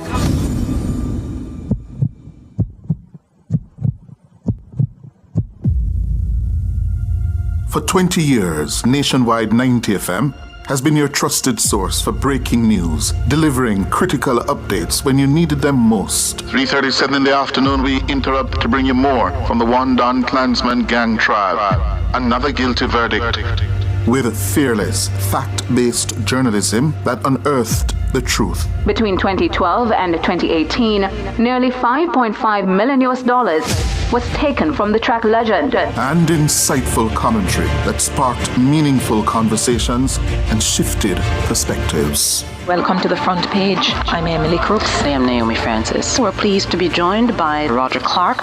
From the stories that shook Jamaica, we're having an earthquake, to those that inspired change and left lasting impacts. In 2014, to be dealing with an issue such as the Mario Dean case.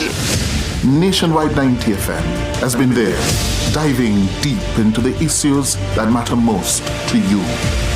As we mark 20 years of dedicated service in 2025, we honor the trust you have placed in us and reaffirm our commitment to serving you, the Jamaican people, rooted in truth, fairness, and integrity. We continue to provide incisive reporting with a foundation of accountability and respect. While we celebrate our journey, we are also focused on the future, fueled by the same passion and purpose that has always driven us. Thank you for supporting Team Revolution for 2 decades. Stay with us. The best is yet to come.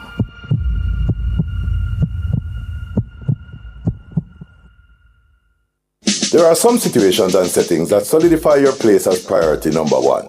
However, some who play the part of matey also feel they get the treatment of a wife. Some men are put in place to play the part, but are not the partners, just the performers. There has always been talk about who is the main squeeze versus who is being squeezed mainly. But do the players know their place? Join me, Rodney Campbell, every Tuesday from 9 to 10:30 p.m. for Affairs of the Heart, right here on Nationwide 90 FM. This Tuesday's topic, how to tell if you're on the side or the bona fide. Affairs of the Heart is brought to you by Supermed Pharmacy, Super Happy, Super Healthy, Supermed, and Durex, distributed by Massey Distribution Limited, Jamaica.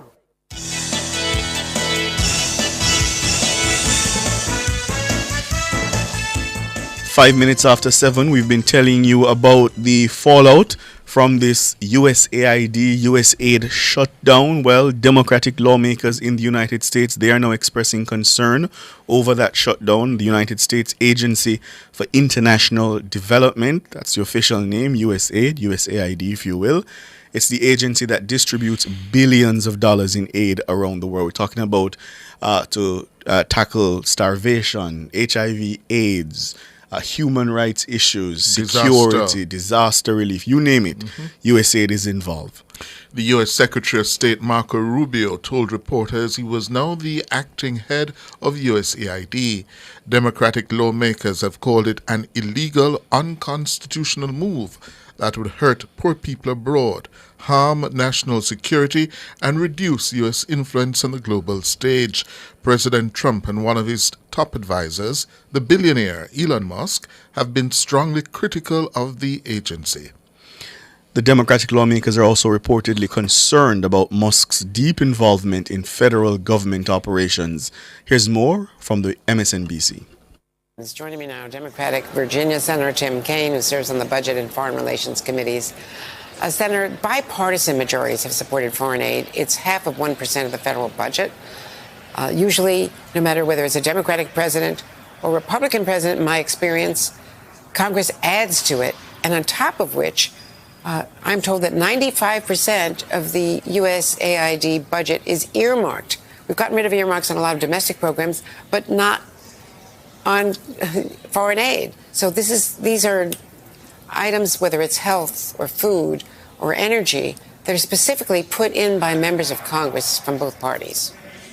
Andrea, you're right. USAID and more broadly our foreign assistance budget, it's a small part of the foreign assistance budget. Let me quote somebody who actually knows something about the U.S. government, unlike Elon Musk, General Jim Mattis. When he was before us to be confirmed as Donald Trump's first Secretary of Defense, and he was asked about the foreign assistance budget, he said, if you cut that, you're going to have to give me more money for bullets. Because the foreign assistance budget is what builds the network of alliances that we have that helps keep us safe. We had a hearing earlier this morning with Admiral Paparo, who is the head of the Indo-Pacific Command, and he talked about the need for us to expand our alliances in the Indo-Pacific and acknowledge that one way you do that is not only through military sales, which Donald Trump has stopped except to Egypt and Israel, but also through humanitarian aid, foreign aid, commerce, trade, all of these things that are now being questioned. And the shutting down of USAID, it's illegal to do that because it's contrary to a congressional appropriation and a statute creating the agency. But more importantly, it's hurting us abroad because it creates a huge vacuum. China and Russia just rub their hands when something like this happens because they then go in and fill the vacuum left by the U.S. not being present. Well, in fact, on December 11th, I had the final interview with Samantha Power, her farewell to the agency that she had led. And her lead item was a warning that Russian and Chinese propaganda were beginning to try to criticize our foreign aid and work their way in. Obviously, this is post-election. They could see what was coming. And that Russian propaganda is already just going viral in just the last couple of days. She wasn't, we're not yet aware of what China is doing, but that Russian propaganda is now absolutely going off the charts. Oh, and Andrew, I'm aware of what China is doing. I've been at this a while. When the U.S. steps back in an obvious way, these adversaries lean forward to Elon Musk's claim that USAID is a ball of worms. There's an NGO that's based in Richmond, my hometown, called the Child Fund. It used to be called the Christian Children's Fund. They do programming for low-income kids all over the world. They've been doing it for a century. They do work with USAID, Mercy Corps, Church World Services, World Vision, Bread for the World. These are really powerful groups that have direct connection with folks on the ground, and the work they do there creates enormous goodwill for the United States. So how this kind of billionaire, offshore Bitcoin guy, would come in and look at these hardworking, often church-based NGOs and just with a broad brush, trash them all, shut employees out of the workforce. He could care less about the needs of these struggling people who are getting food aid or healthcare assistance or vaccines. He doesn't care about them at all. And the fact that Donald Trump has let this guy just run roughshod because he, spent $240 million on the campaign, it's shocking. Virginia didn't vote for Donald Trump, but 47% of Virginians did. They weren't voting, I can assure you this, they weren't voting for Donald Trump to let Elon Musk run roughshod over federal programs and countermand congressionally appropriated budgets. Let me just play something that that Secretary of State Marco Rubio has just said. He's in Costa Rica today, continuing his Latin American tour, and he was asked at a news briefing about USAID. I have long supported foreign aid. I continue to support foreign aid. But foreign aid is not charity. If it saves lives, if it's emergency life-saving aid, food, medicine, whatever, they have a waiver. I don't know how much clearer we can be. So that is going to be a key issue because, as you know, the Secretary has supported foreign aid. He's voted for it, and it's half the budget of the World Food Program, the food going into Gaza. Yep. USAID has also supported grain in Ukraine after the Russians closed the Black Sea. So they got them back on the feet, exporting grain to the world, which caused famines in Egypt and elsewhere. Yeah, and we had medicine that couldn't be distributed in the Sudan, and we did get the secretary to grant a waiver. But here's the problem. If you freeze everything And then, well, but, I'll consider a waiver. We don't exactly know the standard that they're using to determine what is a waiver. We have some reason to believe that the way the Secretary is defining humanitarian aid is much narrower than I think a layperson would understand humanitarian aid to be. So freezing everything, but then ask me on a case-by-case basis, and I'll decide, if I'm going to let you do this program or not. That's just a recipe of death by 1,000 cuts, gridlock, paperwork, delay everybody till they get worn out and they want to do something else. We need to have clarity, and that is one of my largest complaints in the first 2 weeks of this administration. Andrea, the administration is not telling Congress, here's what we're going to do. We learn about it when constituents reach out. It was last Monday when constituents told me, I'm a veteran. I can't get on the VA portal and set up an appointment.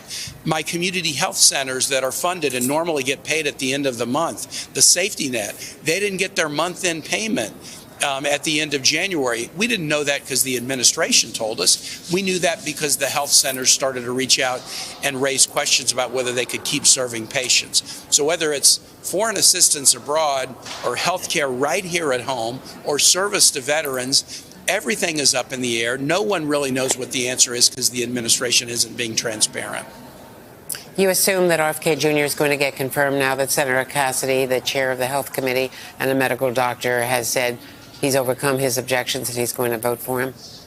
Well, I know that's what he said. I know Senator Cassidy, and I have grave doubt whether his objections have been overcome. He has said that he's going to vote for him, and that would suggest, yes, the Vegas odds would be that Robert F. Kennedy Jr., who is not just an anti-vax advocate, he's a 9/11 conspiracy theorist. I asked him about that at his confirmation hearing before the Health, Education, Labor, Pension. The fact that Republicans would vote for somebody who says he won't take sides about 9/11, this is not the Republican Party that I've been familiar with during my entire life. When will the Democrats realize that there's no such thing any longer as a Republican Party? It's Trump's party. When will they get up and realize? The hostile takeover is complete. It's complete. Complete. Yeah. And, I think it will go down in history for students of history, political science, as a period to be studied. Mm-hmm. How one man, with the sheer force of his personality, because, he's not very smart. Mm-hmm. He waffles, it seems, based on whoever last he spoke to. Mm-hmm. He's not disciplined. He's not honest. He lies constantly. So it really is just the sheer force of his personality. And he's been able to just completely take over the U.S. government and get otherwise reasonable people to just put their beliefs aside and go along with it. Or cower in fear of him. Because of what he can do, the retaliation that he'll spark. Yeah. I've been watching some of the hearings for some of his most controversial nominees. And it's Republican orthodoxy, what you'd expect a Republican to defend and to believe. Gone. Completely gone. Yeah. Yeah. That's why there's no Republican Party anymore. It's Trump's party. Now RFK is going to be the Human and Health Secretary? Huh? I heard you this morning. Elections do have consequences. Yes. They do. In profound ways. And people get the government they deserve, Of course. They get the government they deserve. Yeah. This is what America voted for. And to his credit, and I'll always say it, none of this should surprise anybody. Anyone. None of it. He wrote it down. There was Project 2025. Yes. This business of... And he said it. Overseas funding, it was there. We're going to eliminate that. He said America first. The money should be spent on Americans. He was very clear about it. And he said, I'll be a dictator from day one. Only on day one. Yeah. Yeah? And what happens after day one? A raft of executive orders that's causing chaos. And it's so similar to what happened after 2017 to 2020. same chaos. Mhm. One policy come out tonight, and the next morning they have to withdraw it because it's not properly thought through. The chaos of court cases, his press secretary just lying indiscriminately from the lectern. We've seen it before, but this is what America wanted. They've told us who they are, and I Right. believe them. Our story this afternoon led the bulletin at 5. Yes. You worked on that story. Yes. And the one theme keeps on coming through, the fear Yes. of speaking out. On the record. On the record. Yeah. The They same- whisper to you, they'll tell you, boy, no, Ricardo, no, Mr. Brooks, we're not going to talk about that. But they'll tell you, this is the situation. There's going to be an impact. It's being assessed. But no matter, nobody put me on the record, nobody quote me, nobody, yeah. And that is because? Because he will retaliate, and they know. One senior civil servant said to me, because of the sensitivity Mhm. of the matter. Yeah. They know. And a small economy, a small country like Jamaica, We would have a chance. cannot afford to be in his crosshairs. We have to be on his good side. Yes. And as much as a lot of people wouldn't like to hear that, they say, no, Jamaica should stand up. No. We don't. I don't think we have. That would be like walking Yeah. into a firing squad. Yeah. Yeah? We can't do that. Yeah? Canada playing it safe. China. But good for Trudeau, though. Good for Trudeau. No, I actually appreciated the response of Canada and Mexico. Mhm. Because I think for one of the first times, Donald Trump blinked. Mhm. He blinked because his practice has always been never back down, always Yes. double down. Mhm. Yes, it's a temporary, 30 days? 30 days. But yeah, good for Canada, good for Trudeau. Lame duck on his way out saying, no, Canada is a sovereign state and you don't just get to railroad us like that. The one I'm watching is China. They've retaliated. They've retaliated Yes. fiercely. Yeah. Yeah? And they have the money. Absolutely. They have the economic muscle. And that brings me to why this cancellation from USAID is so short-sighted. I was reading the reason it came about in the first place was that former President Kennedy in the 60s, he thought it was important for America to have a presence in the rest of the world to combat the rise of the Soviet Union. Yes, it collapsed in about 1991, 1992, but they maintained it. Not only for goodwill, but to make sure America always had eyes and ears everywhere. Absolutely. If you retreat from the world, you create a vacuum. Nature abhors a vacuum, and China is just waiting to fill it. And they have the economic muscle to Absolutely. do that. America largely ignored this region, and that's what gave rise to China's influence, not just in Jamaica, places like Grenada, Barbados, St. Vincent, Antigua, all over the Caribbean. Right, the architect, the infrastructure work that we see happening, that's a part of China replacing America's dominance. China Harbor is a state-owned Absolutely. business. Doing whole billions of dollars of work in this region. America may come to regret this. I hope good sense will prevail and he'll see that retreating from the rest of the world is just going to accelerate China becoming what they fear, which is to replace them as the predominant power in the He's world. giving them a big opening. Yeah. Big opening. And she has been playing the long game, you know. Yeah. I was looking, for example, at now the dominance of Chinese-made cars. You know, how they're just expanding in that and just flooding markets. Hold on. Listen to what CNN is also just reporting. He's giving a live press briefing with the Israeli Prime Minister. And he just said that this is the President of the United States. President Trump just said he's not ruling out sending U.S. troops to Gaza to take it over. This is after he said that they, with the U.S., will move into Gaza and develop it. Yeah. And that Palestinians should leave Gaza permanently and not Yes. rebuild. Yeah. No. You understand the implications of that? How will the Saudis react? The Egyptians? The Qataris? How will they react to that? Yeah? After he said last week that it needs to be cleaned out. Yes. Yeah? He's now saying that they're not ruling out sending troops into Gaza. Will says, Ricardo, does Trump have any good sense, though? I mean, he has good sense to win 2 elections. I think his political instincts are good. He knows what the ground is saying, and he knows how to exploit it. Yeah. And I think I don't see America going back post-Trump. I think he has successfully reshaped that society. And I don't know how it swings back. Yeah. I don't know. We just don't know. Yeah. It's going to be 4 years or a year, 2 years of what? We just don't know. Yeah. It's 23 minutes after 7 o'clock. We're going to go to the break and come back with more.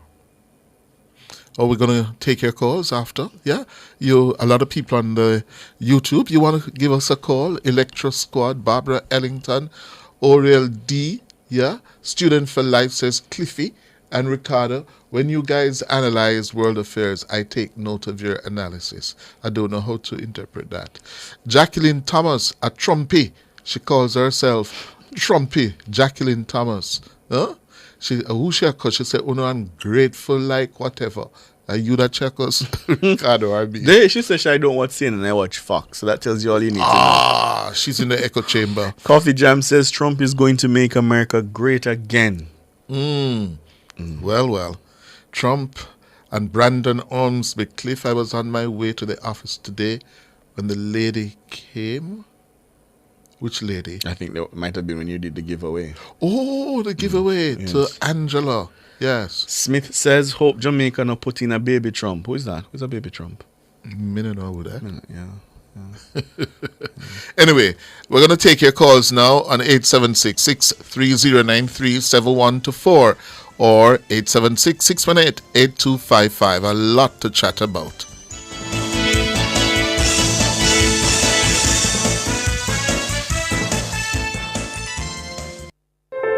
As we grow older, there are many challenges that we have to confront, but these years can represent the best in our lives. Coming of Age during Nationwide This Morning on Thursdays explores issues persons 50 and over confront. It also provides expert opinions on how we can improve the quality of our lives as we get older. That's Coming of Age, this and every Thursday during Nationwide This Morning at 6:51 a.m. How certain are you that you're taking proper care of your pets? How often do you take them to the vet? Just as we need annual checkups with our doctors, most pets need regular checkups too. Owning and caring for a family pet doesn't have to be a difficult or burdensome experience. Nationwide 90 FM has an exciting feature called Pets World that will help you take better care of your pets. Join Nationwide 90 FM every Wednesday at 6:50 a.m. during the program This Morning as we take you into the do's and don'ts of caring for your pets. That's Pets World every Wednesday at 6:50 a.m. during the program This Morning on Nationwide 90 FM, a revolution in media.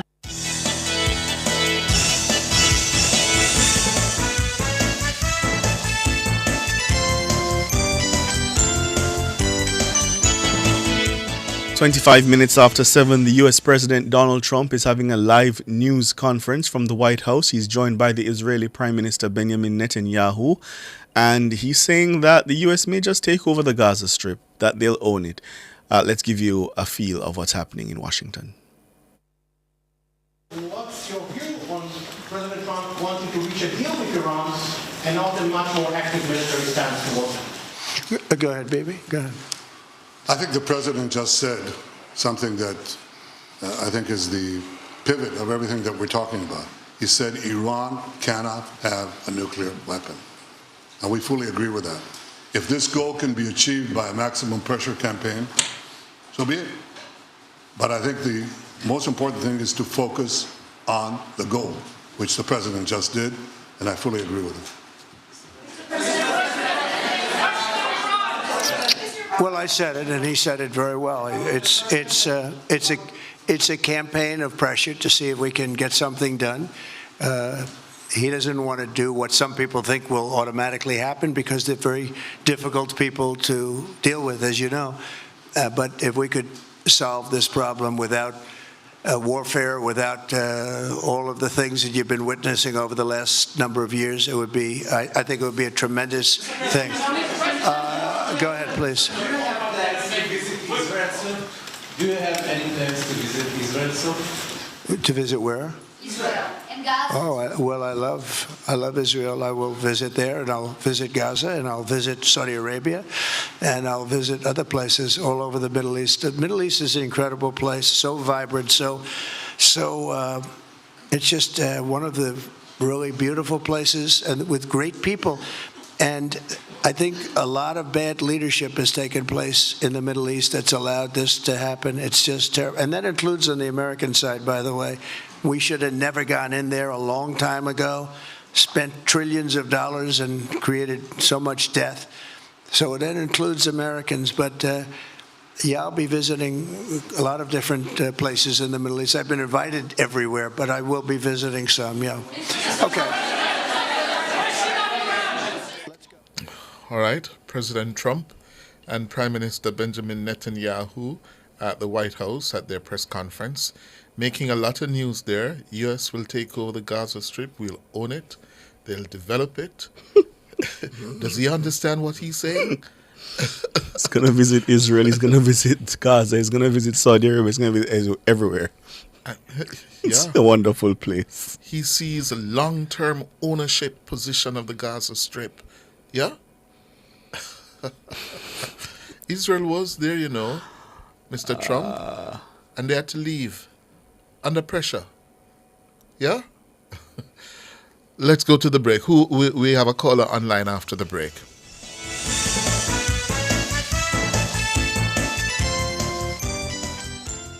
Apply for your Sagicor Bank Preferred Prepaid MasterCard today. Load your remittances for everyday spending. Receive cash transfers from any local bank. The time by Sagicor Bank is 29 minutes after 7. Sorry.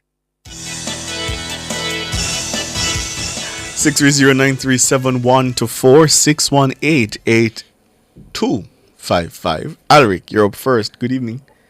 Good evening, Ricardo. Good evening, Mr. Hughes. Good evening. Good evening. Mr. Hughes, I've been saying it. You said it 2017. We spoke about it regularly. Donald Trump has upended the world in less than 2 weeks. But as Ricardo said, and you said this morning, election have consequences. And Mr. Hughes and Ricardo, irrespective of where we say, the people voted him in, Yes. He has a legitimate mandate. No question about that. Legitimate president, Mr. Hughes. 77 million Americans voted for him. Second highest in U.S. history. In U.S. history. And he told everybody exactly what he was going to do. He never go around the corner, Cliff, and you say it every day. Trump laid it out on the table. He wrote it down. Put it in a document. So what he's doing now is what he said he would have done, Mr. Hughes and Ricardo. And it is sending tremors throughout the world. Everybody is on edge, including us, poor little Jamaica, and we can't say anything, You better shut your mouth. We have to shut our mouth because... Can I say something, though, Alric, about poor little Jamaica? Because, you see, there are some who have asked us as a country to take an idealistic view of foreign relations. And if I am to credit Kamina Johnson-Smith and Andrew Holness for anything, it's that I have seen them being strategic about who Jamaica's friends are. And pragmatic. That's the word. Because the truth is, as you rightly said, Alric, as a small country, we don't get the luxury of choosing our friends because of ideology or even the greatest principles, the highest principles. We don't get that luxury, Only powerful countries get that luxury. And I think if you're going to credit Holness and Johnson Smith for anything, they have always tried, not always succeeded, but tried to position Jamaica in a pragmatic and strategic way. And I think that's the approach in a world like this. But guys, I listen to you all the while, and this evening makes a lot of difference.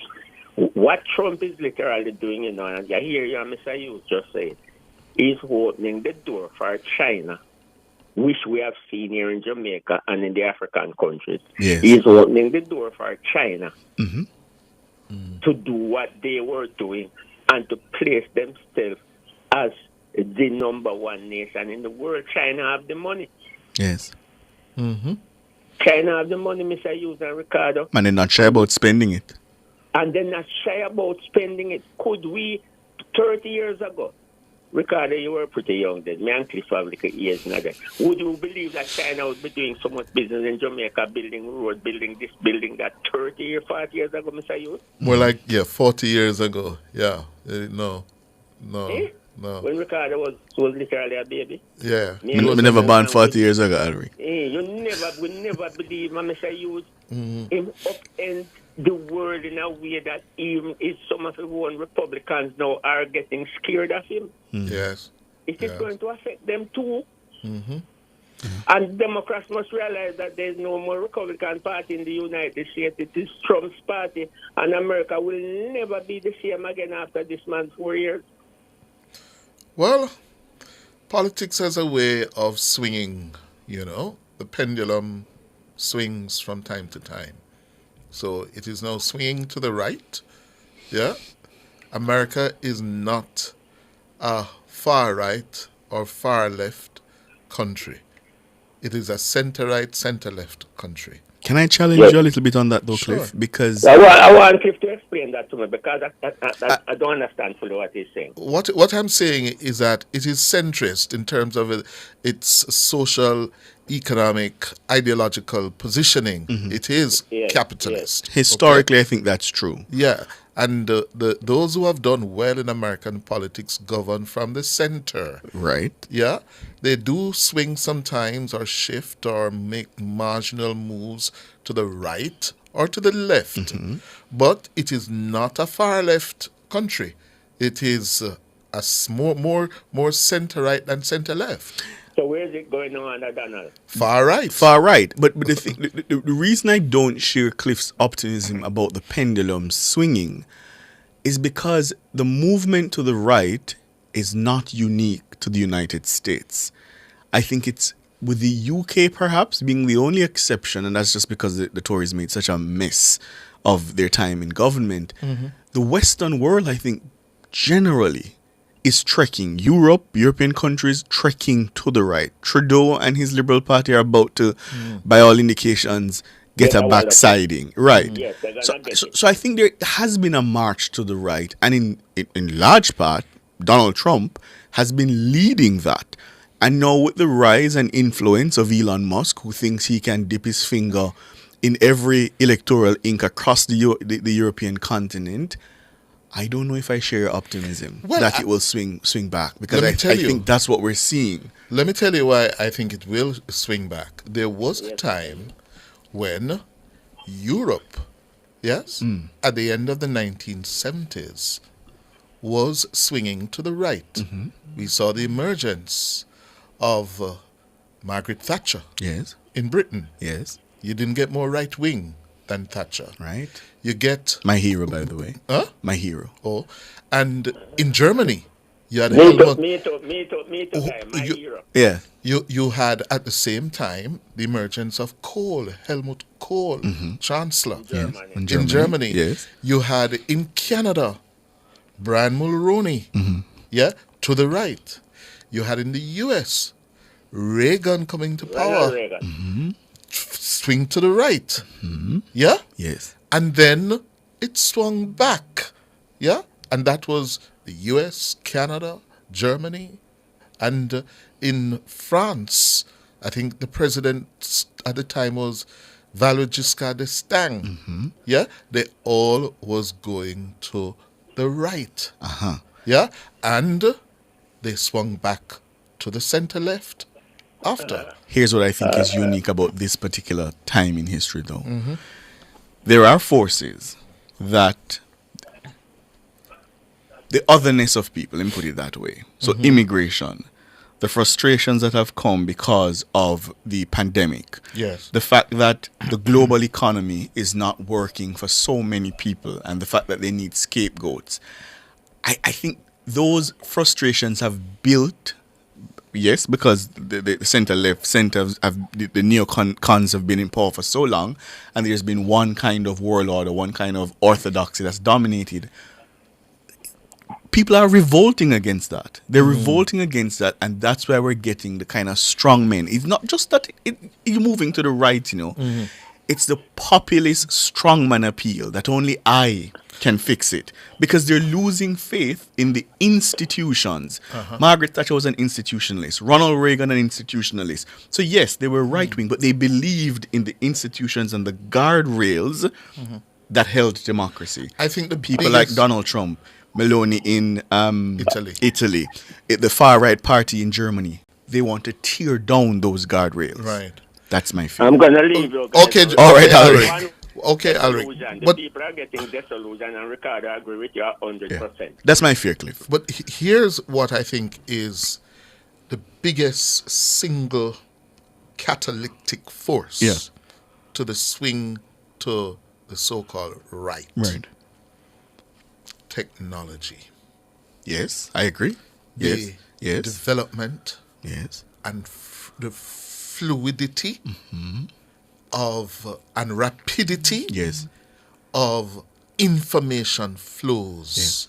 Yeah? It's virtually uncontrollable. Yeah? So everyone now is a potential influencer. Yes. And we don't know where that is going to land us. Right. Yeah?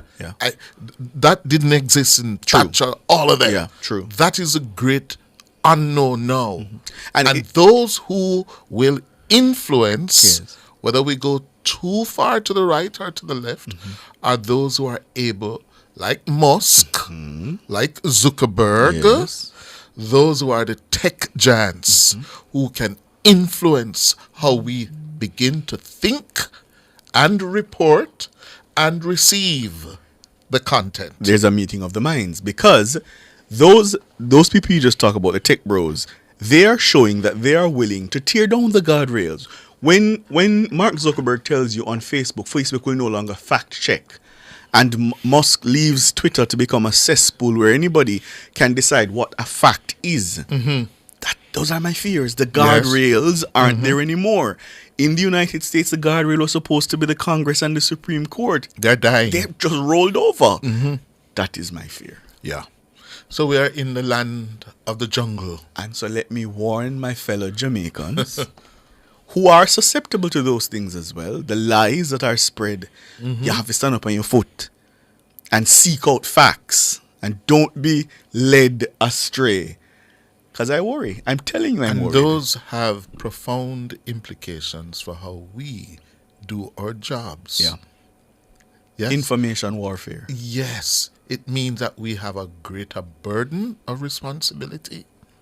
It means that we have to be far more courageous in saying to those who would want to lie that is and wrong. To mislead that no, that is wrong.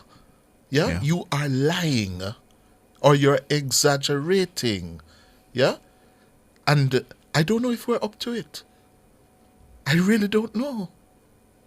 See, meeting of the minds. He has come to agree with me, listeners. I like reasoning with him. 630-937-124-618-8255. Richie, good evening. Good evening, brethren. Good evening. Good evening. Ricardo. What are going? I tell you, me job, they matter about this man or so good, brother. No, you say? And to your brethren, to my brethren, Mr. I tell you, you're asking about it. No, what you say? Tell me what you say. When they say when Father's Day come, you will be one of them on the getting truck, you know. That's not true. That's true. Come, can't afford it. Can't afford it. That's true. But the man never said you can't come and on the compound and that's about me. Chat them a chat. You don't listen to them. Well, all right. Yes. The good ones they can't defend themselves. And there's nothing wrong. Let me just say it here. I heard George this morning getting up to the troubles. Yeah. There's nothing wrong with being a gelding until you're ready to being the pooper. It is part of the problem why we're here. Yeah? Some of us go and we make babies. Yeah? And they don't stand by them. And then what happened? The babies are left to fend or the mothers on their own. And we can't take care of the picnic them. So you don't worry about that Ricardo. All right. Same thing for all the persons in the newsroom. You know the worst part about our poor Syed Bernard with the away England. So, I mean, we didn't read the name again. I say him have calling me. The man gone so far, and him call him in a day kind of thing. Anything where the thing right with that. Boy. Anyway, make a move. I am so disappointed about the Rachok. Oh yeah, why? June coming. It is 2 years. The so-called Intel Commission talk about the illicit 6. Then come down to 2, then go up to 4, then go on to 8. They name those people they say they are now yet. They name any of them? No. Except the Prime Minister. The Prime Minister. Yes. Yes. And he had a day after the JLP conference, what they called a press conference. And this is what they come out to say. Andrew Holness is one of the illicit 6, and he cannot find the statute of deduction. What they did... And he cannot find the what? And he cannot find the statute of deduction. Oh, yeah. That's what he said, you know. What they did, they gave Mark Wood in politics to play to hammer Andrew Holness. You understand what I'm saying? And I'm saying the so-called black card is supposed to remove. When I keep Ricardo, you're the first one to tell me about this black card, you know. Yes. When the problem may have been with it, they said how much 100 people they have been investigating. The Prime Minister is one. Why they don't? I mean, investigating first. That's how it's supposed to go. And as a matter of fact, if they have how much people investigating, I don't believe those amount of people could be alive until now. So they need to should know who's alive and who's dead and investigate those alive. Wait, hold on. I think you're conflating the certification of the declarations with probes into illicit enrichment. Remember, public servants. I think now if you earn less than 10 million, I think you don't have to do it. I stand to be corrected, either $10 or $12 million, because they increased the threshold. Yes. The problem was that they were having a overload, because obviously they just didn't have the capacity to certify and process so many declarations. That doesn't mean those people were under investigation. There was just a backlog because it had thousands of people in the government. And so they've now increased the threshold. So there's a distinction between filing a declaration and being under investigation. I don't want you to confuse those two things. Cool? No, okay. Let's give another caller a chance, man. We talk again, cool? Miss Miller, hello. Hola, Ricardo. Oh, yes. We have to no bother with it. No, may I go to Miss Miller. You're too troublesome. After somebody for the chat, may I get jacket. No. In one can highlight it. No. 15 minutes to 8. Miss Miller, good evening. Hello, Cliff and Ricardo. Yeah, Cliff I give himself trouble. Uptown to tell me if you call. Just a YouTuber's call. Yeah, man. See, we are now there now. What are going? No, it's all of things to the phone. Hook up straight. That is digital. That's me a long time. All right, hush. Anyways, I was on my way down to win the gift only to check my phone to see someone. Somebody get it already.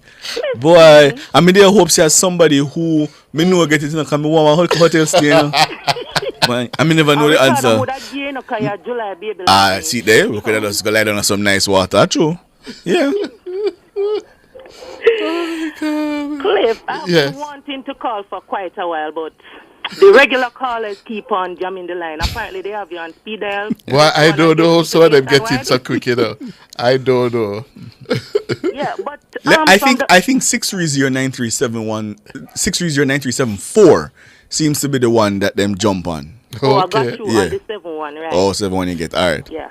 So, from the other day with the whole discussion regarding the farmers and stuff like that, and the whole government help in general, overall. Yeah. That was after burial? Yeah. Yes. For decades now, there's this narrative as if farming is not a business. And once a farmer, I'm not against them getting help. I'm not against anybody getting help. But if it is that we are going to allow these people to think that their farming is not a business, and as the first trouble is government assistance, I don't think they will be operating efficiently to assist themselves whenever they get into trouble. Yeah. Because I'm thinking it's like Nationwide. If Nationwide should go down, God forbid, who is there to assist? Cliffwood and the whole staff, the management staff at Nationwide will have to take certain things into consideration to ensure that the business operates regardless of what. In accounting, you have a thing called growing concern. So you'd put. We need to educate the farmers to do things like that. Yeah, so you're talking about making farming more resilient. Right. So to the And changing it's not weather about patterns, so they don't have to constantly rely on the government support. If I lose my job, I cannot tell government to pay my bills.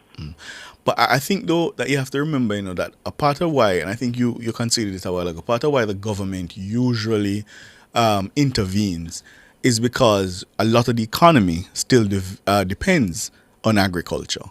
Yeah, so I get the business principle that you're outlining that, you really should fend for yourself.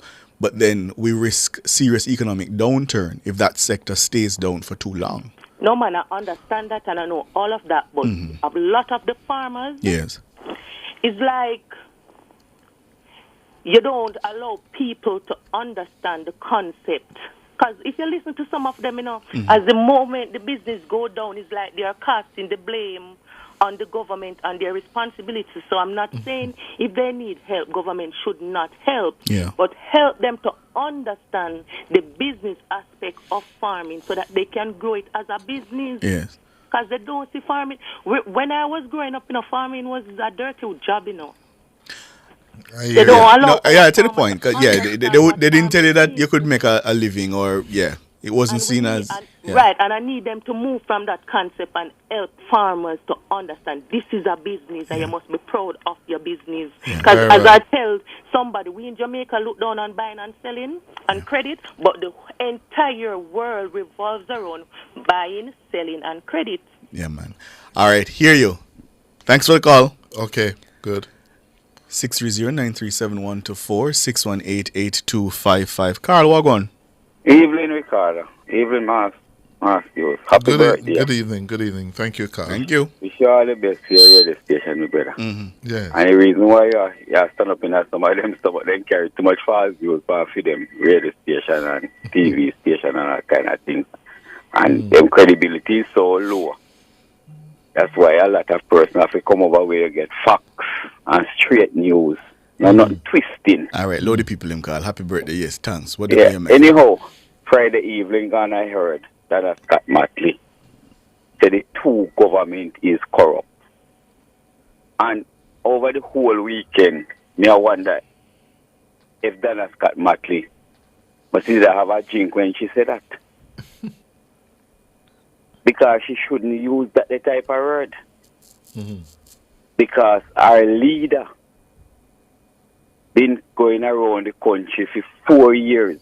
I sell one party, so then comes over here. Then Scott Matley come and say, the two government is corrupt. I don't understand her. It kind of have me worrying. And then this evening again, maybe they must have Julian up at 89 Old Hope Road. Because Julian I agree with the right joke. But go ahead. We should tell you, though, that only Scott Matley came out in support of removing the gag clause, all the others, government and opposition. I listen it carefully, see what I use. I listen it. I mean, no, say, anytime Julian say anything, and by maybe tomorrow morning I have to recheck it. And that's the problem we have with Julian. So that's why I said I must summons him to 89 Old Hope Road already. I don't know. Anyhow, tell me something, Carl. How it looking on the ground out there? How central looking? You know what I want to ask you? No, me I ask a question, not you. Don't you all right, Mr. Hughes? How central looking? Don't you all right, Mr. Hughes? Central Clarendon is going. Which of the Williamses? All right, is it going to be any of them? To be very honest here, I may speak the truth, Mr. Hughes. In me, it's for a fool with me down in a Clarendon here. But for me, featherweight, Featherweight? Williams. Featherweight? Featherweight? And that you call him? Jesus. Delroy Williams from Kingston and St. Andrew. Not to come at Clarendon. That's me. That's my take on it. So you're going with the mayor? We're not going with the mayor no yet neither. Oh. Still a look. You still a look? Oh. Still a look. You know, I hear a couple of Labourites saying, that probably it will be none of the Williamses, None of them. Oh? You're of that view too? Yes. Oh. Why? We don't want to get in a party business today. Well, let me ask you about another piece of party business where you come here and you drop the hint and you never want to confirm it. I mean, no say that. Anybody them say Judge Wright come back. But me can't tell you everything. No, you drop the hint. I mean, you no say that and you wouldn't tell me. It's just like how my friend George up wing fire this morning. I mean, never even know say you jump out of a ship yet. But there has not been, we're sticking to Judge Wright, it doesn't drag you out. But there's been no the uproar that you feared. It hasn't come. I think I heard Patricia Duncan Sutherland criticizing the move on Sunday, but otherwise I haven't heard any uproar. All me have to tell Miss Duncan Sutherland say, we spar she gone in a St. Andrew, say she can run against Fabian Williams. All if Mrs. Williams want any help, let's call about 9 hours we found in a Clarendon, because we know how to mash up Miss Duncan. Lord have mercy. So hold on the call. Because, anytime some of these people on YouTube tell us something, you must check it out. So Nathan Gale says, yes, Cliff, Nata Williams, Abka. Have a blessed night. No. You stay right where you're there. Because you would have known. Abka? Good night. Abka, Carl? No. You say if you don't answer my question, yeah, you don't come back here. You don't come back here. Abka? You can't hang a good person like a Mr. Oh, you mean? Then just tell me. I hear a few of the Labourites saying... Mr. Williams, Mr. Hughes, none of them. None of them who? None of the two Williams. But the question is it Abka? Me said none of the two Williams.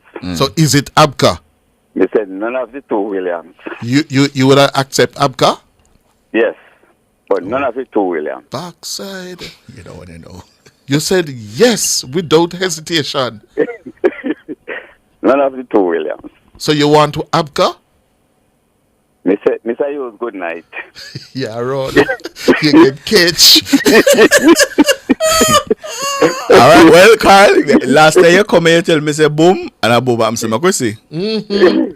Well, you heard it first. Carl, a strong, well-founded foundation member of the Labour Party in Clarendon, says none of the two Williams, neither Mayor Joel Williams, nor Deputy Mayor Fedder Williams, Delroy Williams, but he would accept Abka, the Parliamentary Secretary, in the office of the Prime Minister. Yes, Senator Abka Fitzenley.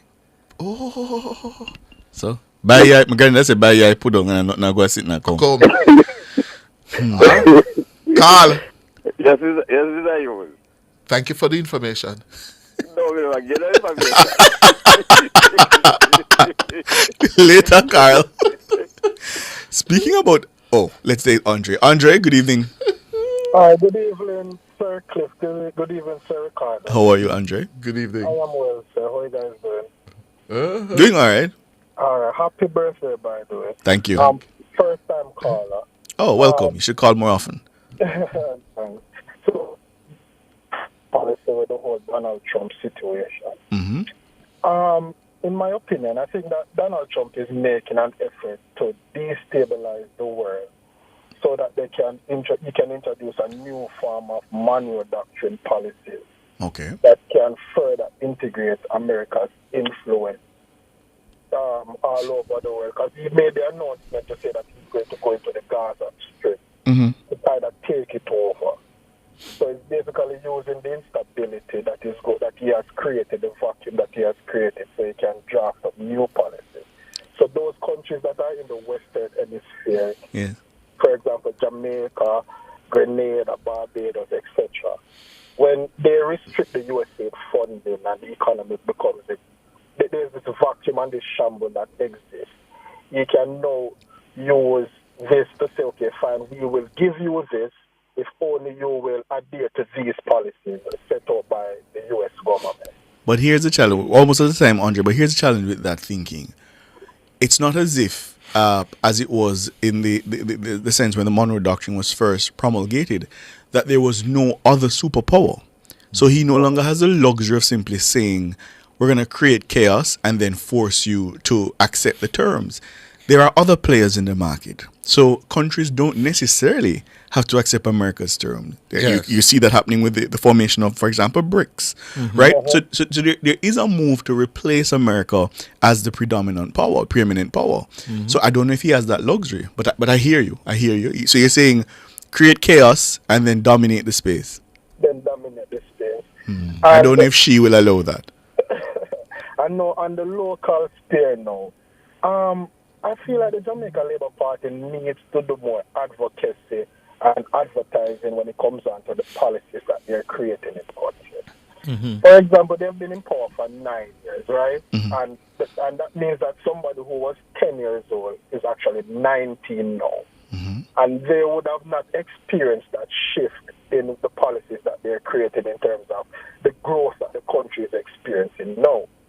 So I would want them to create a contrast to say that, when the PNP was in power, this is how teachers' salary used to look. This is how nurses' All right, Andre, I'm out of time when I get in the wrap-up signal. I'm so sorry. So if you can call back tomorrow, we can continue the conversation, but we're out of time. But be sure to call back. Thanks for the call, bro. Appreciate it. Thank you to the callers. Thank you to our YouTubers.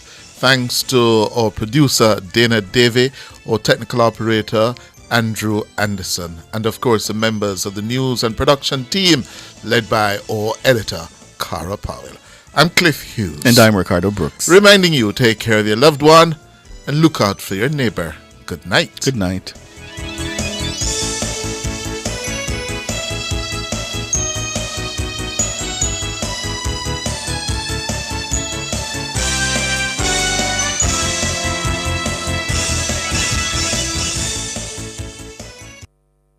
There are some situations and settings that solidify your place as